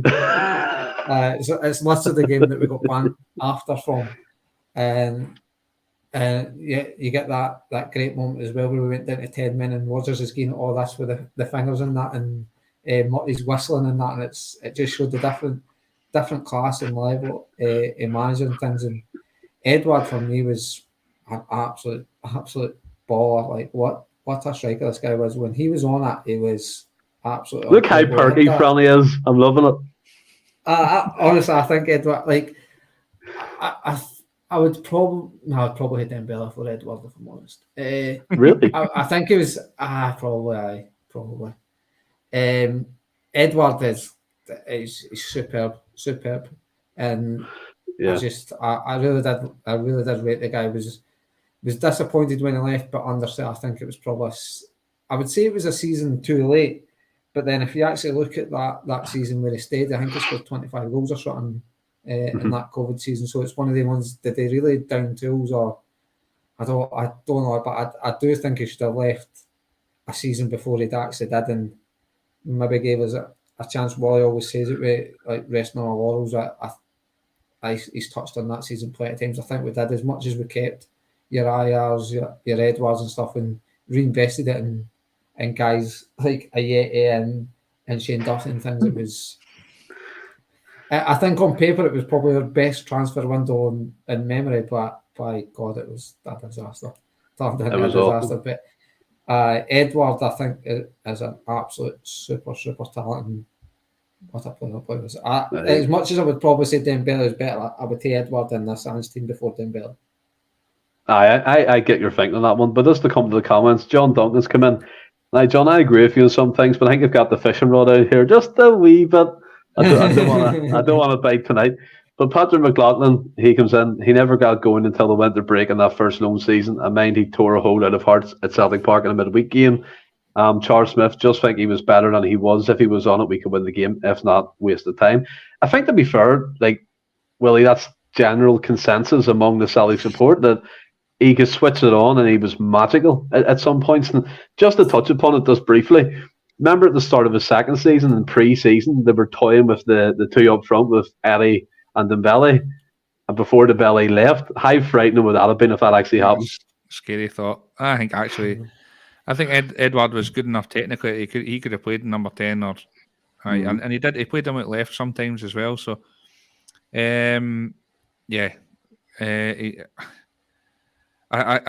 totally agree with what people are saying. Though he was, I mean, if he wasn't interested, then he was like having a man down at times. But when he did show up, what a player! But I mean, it's just whatever mood you got him in. I think he's another one that's a luxury player, to be honest with you, at times. But again, much like we talked about with McGeady, there was times where it was give him the ball and let him work his magic. Very good technically. He could dribble, and he knew where the back of the net was as well. He was a top player. Well, see to come back to it, see with the output of it, the first season obviously was hard for him getting into that team, but if we look at it, first season, 29 appearances, 11 goals. Was it quite surprising for you at that time that we spent the 9 million on him? No, because of the prospect that he was and what he was doing. Because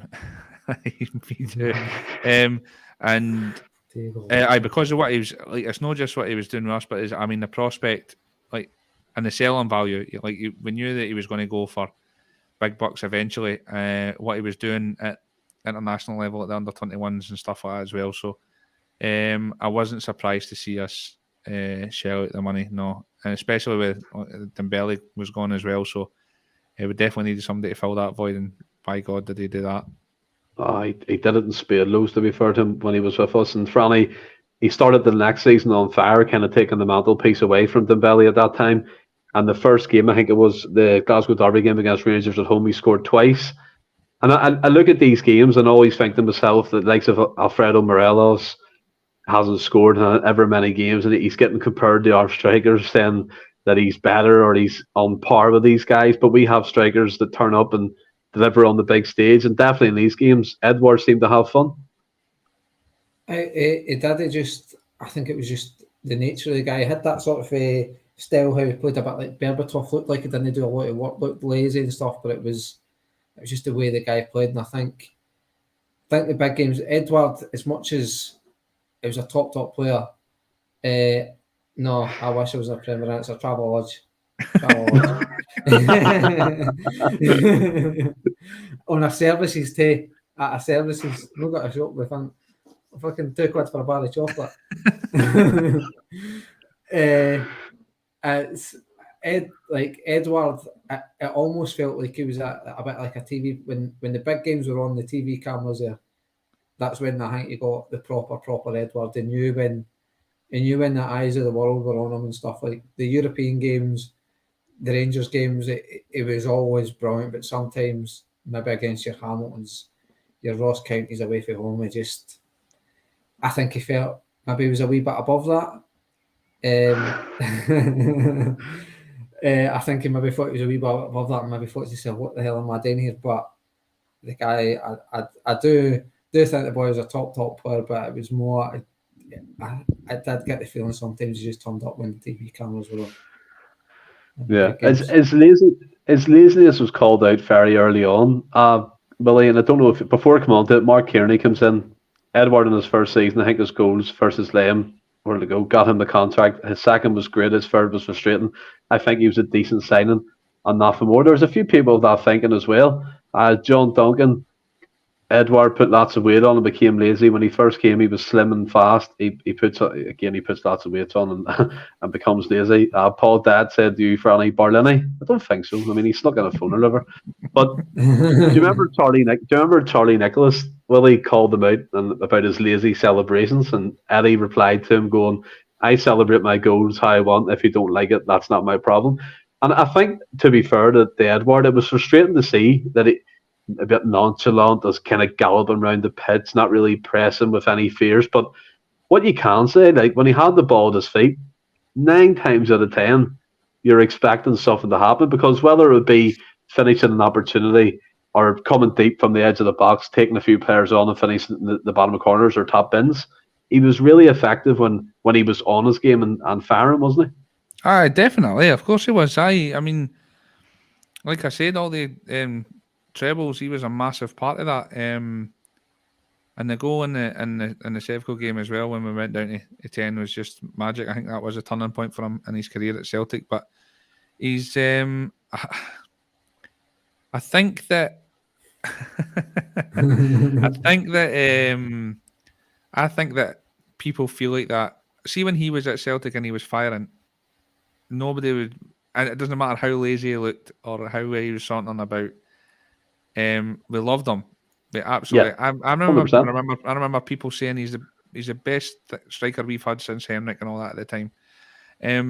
I think that just because of that season, even though his numbers would probably say he didn't have a bad season, I think his whole demeanour and the fact that we lost to 10 that season, and then him moving on, leaves a bitter taste in some people's mouths. So I think that they kind of downplay what he did at the time, in my opinion, because I think when he was with us, he was absolutely on top of the world. He was doing it albeit under 21s. I think he's France's under 21s top goal scorer ever. Yeah.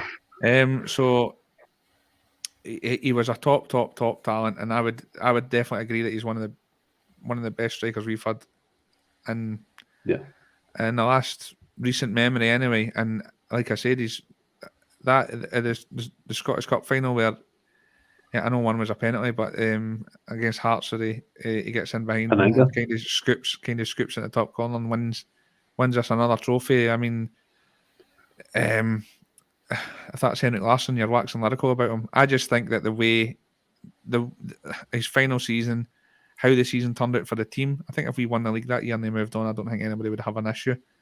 I just think that because it just kind of leaves a bad taste in some people's mouths, so they kind of remember him for that rather than the good stuff. And I think that the good stuff far outweighs the bad. Yeah, I mean, to be fair to you, it's like Edward. Remember the penalty he scored against Gordon, and Gordon took an absolute hissy fit for the ball at him. And that game, it was magic. He was just that type of person. He probably didn't mean anything bad by it, but Patrick McLaughlin comes in. When we beat Lazio in Rome, Eddie was probably at that point potentially a £30 million pound striker. Coming to the comments again, Paddy says he was on an upward trajectory at that point. 100% agree. I think we were alluding to this earlier. Ayer, Eddie, and Christie should have been punted for big money when they wanted away. We held on to them 12 months too long. Fresh players would have made a difference going for the 10.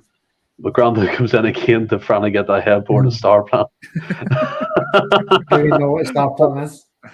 It's a shop over here, an Irish bedroom shop. But you look at it as well, and speaking about that Lazio game, he provided the assist for Nisham to score that like 93rd minute winner, and something going absolutely ballistic in the BT sport commentary. And I mean, 7,000 Celtic fans in Italy. Them games for me, like as Willie said, they're like we always kind of pigeonhole a player when they leave, and sometimes it's rightly so. Let's be honest, sometimes players are absolute dicks and they make a big noise and a big song and dance about and want to leave. And to be fair, towards the end, Eddie probably was the epitome of being that type of player, in my opinion.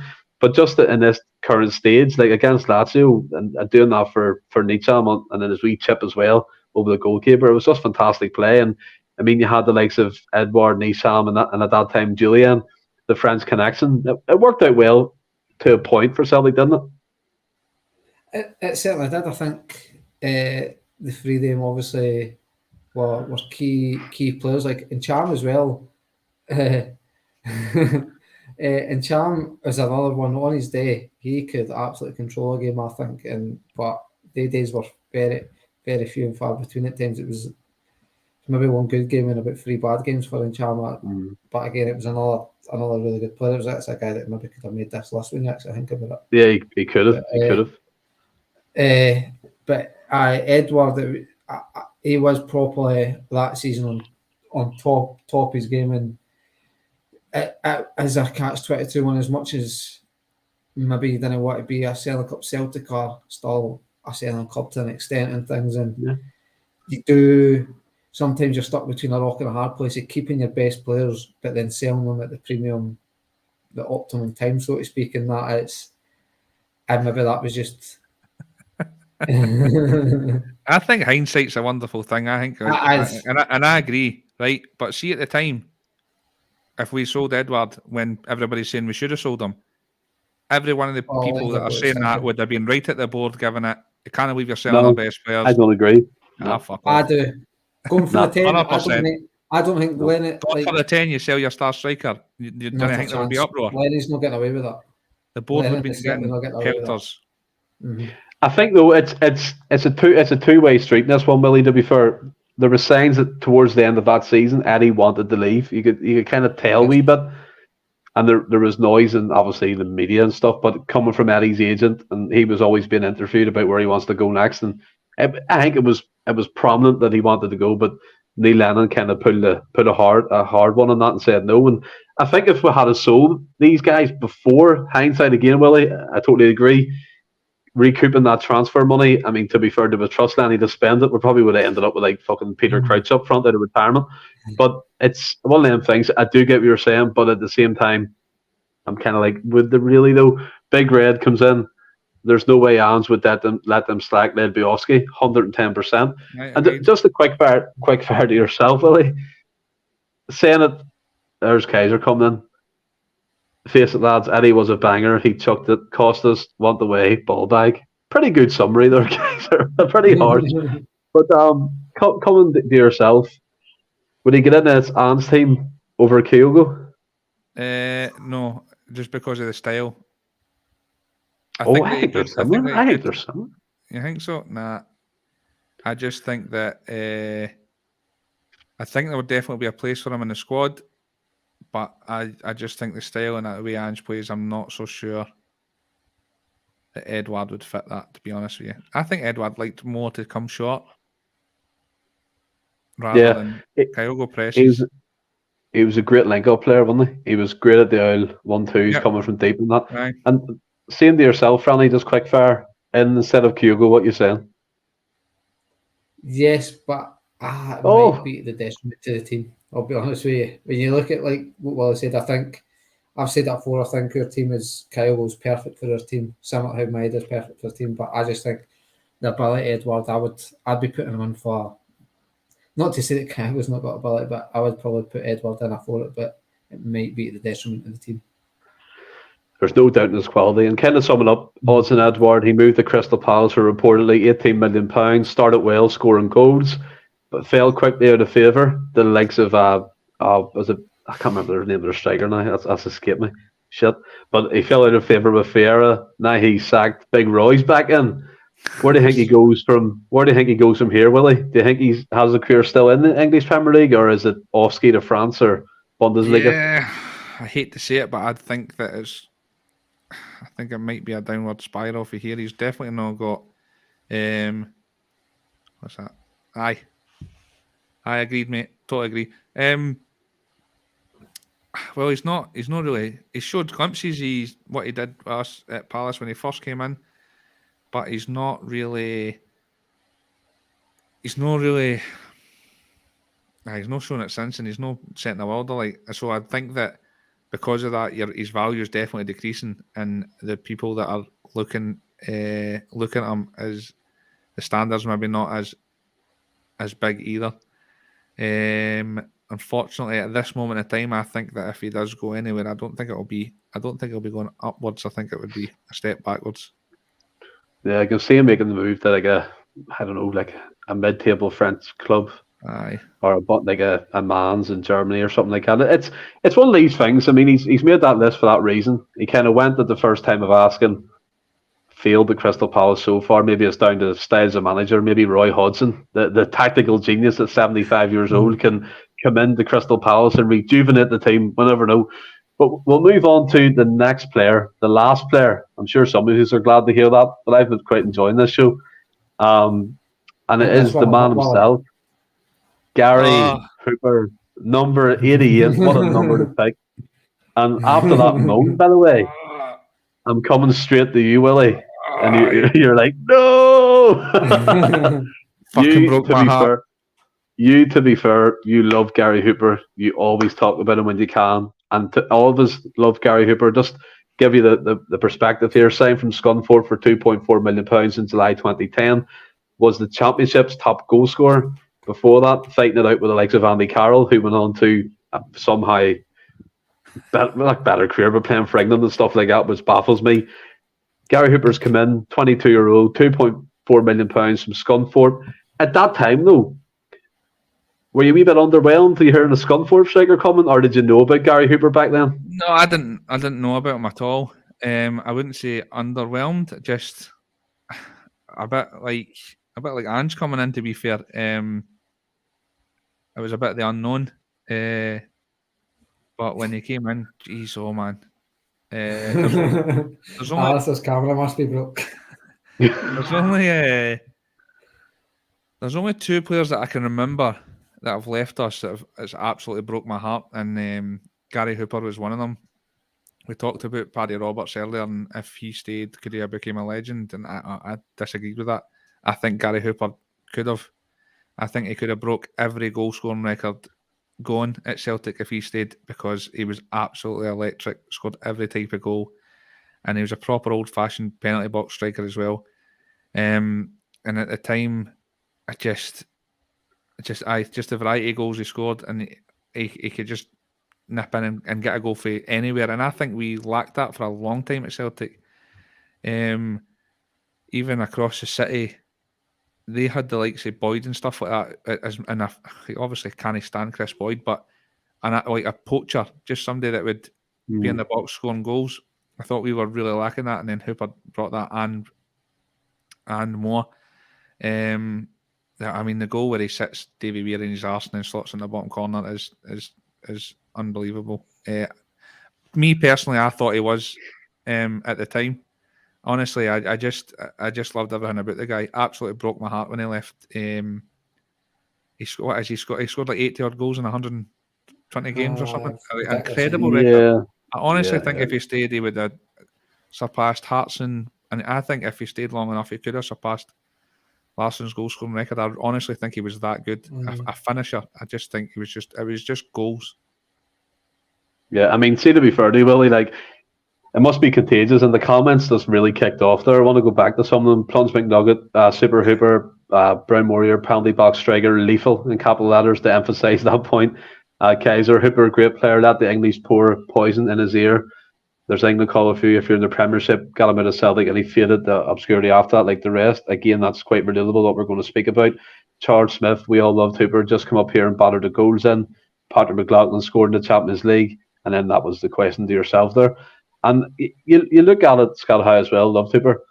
Another player, I think personally, and another kind of one-named careers that went down the pan after he left us, but probably to his own detriment and his own personal life, to be fair. But him and Anthony Stokes, Franny, had a great partnership. Stokes on the left, Hooper in the middle, and in their first season, they scored 40 goals together as a dual combination from the left wing and up front. Do you think, as William said there, that was missing from Celtic for quite a few years? Obviously, we experienced then the Strachan, then Mowbray came in. It was terrible. Neil Lennon came in, took away to implement what they wanted from the squad. And when you see the likes of Stokes, who was another talent who kind of maybe faded away early in his career, going to Arsenal, went to Falkirk, 16 goals in 16 whatever games it was, went to Sunderland, and then he came to us and he kind of hit that, boom, the peak. And then Hooper was there at the right time, and it just formed this kind of good relationship. You just sometimes find that in football. Players and strikers find relationships with somebody like you've got the famous one with York and Cole that just, I think it's actually, I might just be totally making this, but I'm sure they didn't get on off the park, but on the park they were, or it was shared. In fact, no, I think it was sharing with somebody. I reckon I'm talking nonsense. But sometimes strikers just seem to find a partner and it just works. And him and Stokes were brought together. Like Hooper was just as an actual goal scorer was silly, man. Like it guaranteed you. I mean, somebody's probably got to prove me wrong here and say never scored 20 goals a season at Celtic, but I think it guaranteed you 20 goals a season for the start of the season. It was one guarantee that Hooper would get, staying fit, would get at least 20 goals, and I think it took him like maybe 2 or 3 seasons before he actually scored a goal outside the box. But again, he wasn't bought in for that. He was bought to be in the penalty, to be lethal, and it was just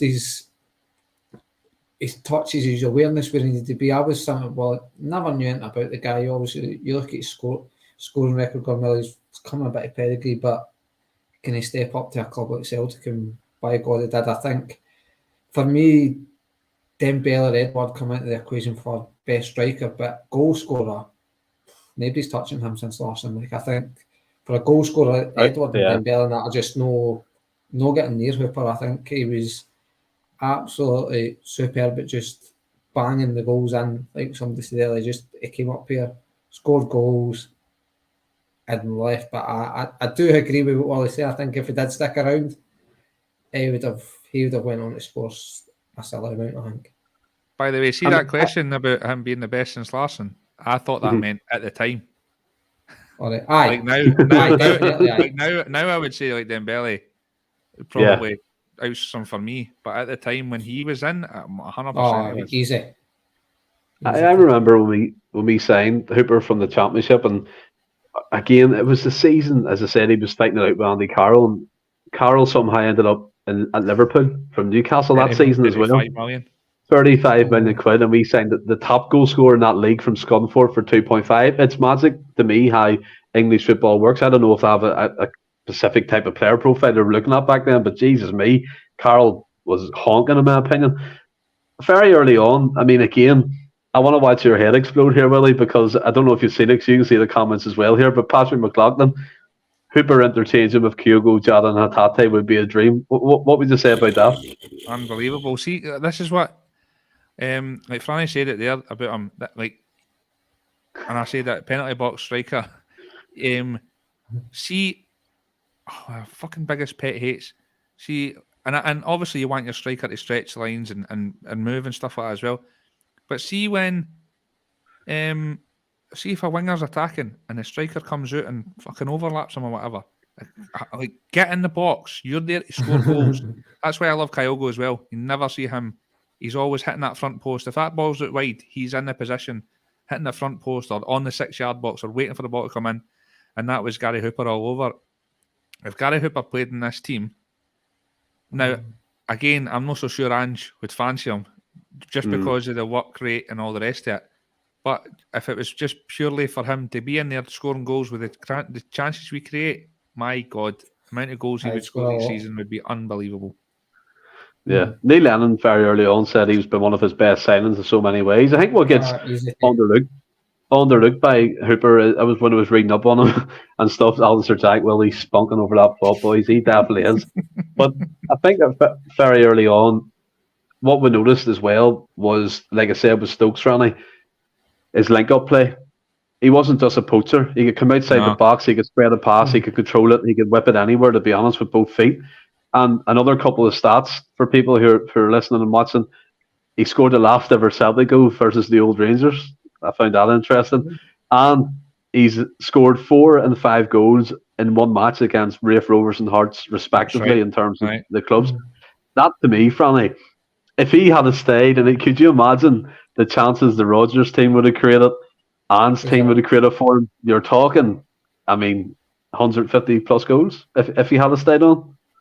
If you got the Larsson years out of Hooper, I think he's outscoring Larsson. Absolutely outscoring Larsson. I think he, especially in this team, I think he could touch the 40 goal, but I think he'd be scoring, doing Kyle's numbers. He's a lot more clinical than. What does that mean? Is he being cheeky? Doctor Who. No, it's Doctor Who. I've never seen an episode, but I can't. Never seen it, man. Go ahead, Fanny. I know Kyle will see on 35 or something this season, and I think we've all said that Kyle wasn't the most clinical in the world. I don't think you can argue. I think Hooper is he's absolutely dead in front of goal. If you present Hooper with the chances that you make in this team the day he's scoring, his numbers are, he's touching Haaland numbers maybe. It's magic. Honestly, Cooper's. I'm not saying he's as good as Haaland, obviously, but I just think finishing is. I don't think there's been anybody since him anyway that I would put in his bracket for goal scoring. Yeah, he's an incredible goal scorer. And, well, you would talk about memories of players, and one that sticks out to me was it Spartak Moscow he scored against. Aye. From the outside of the box, bottom right corner. It was a crucial goal.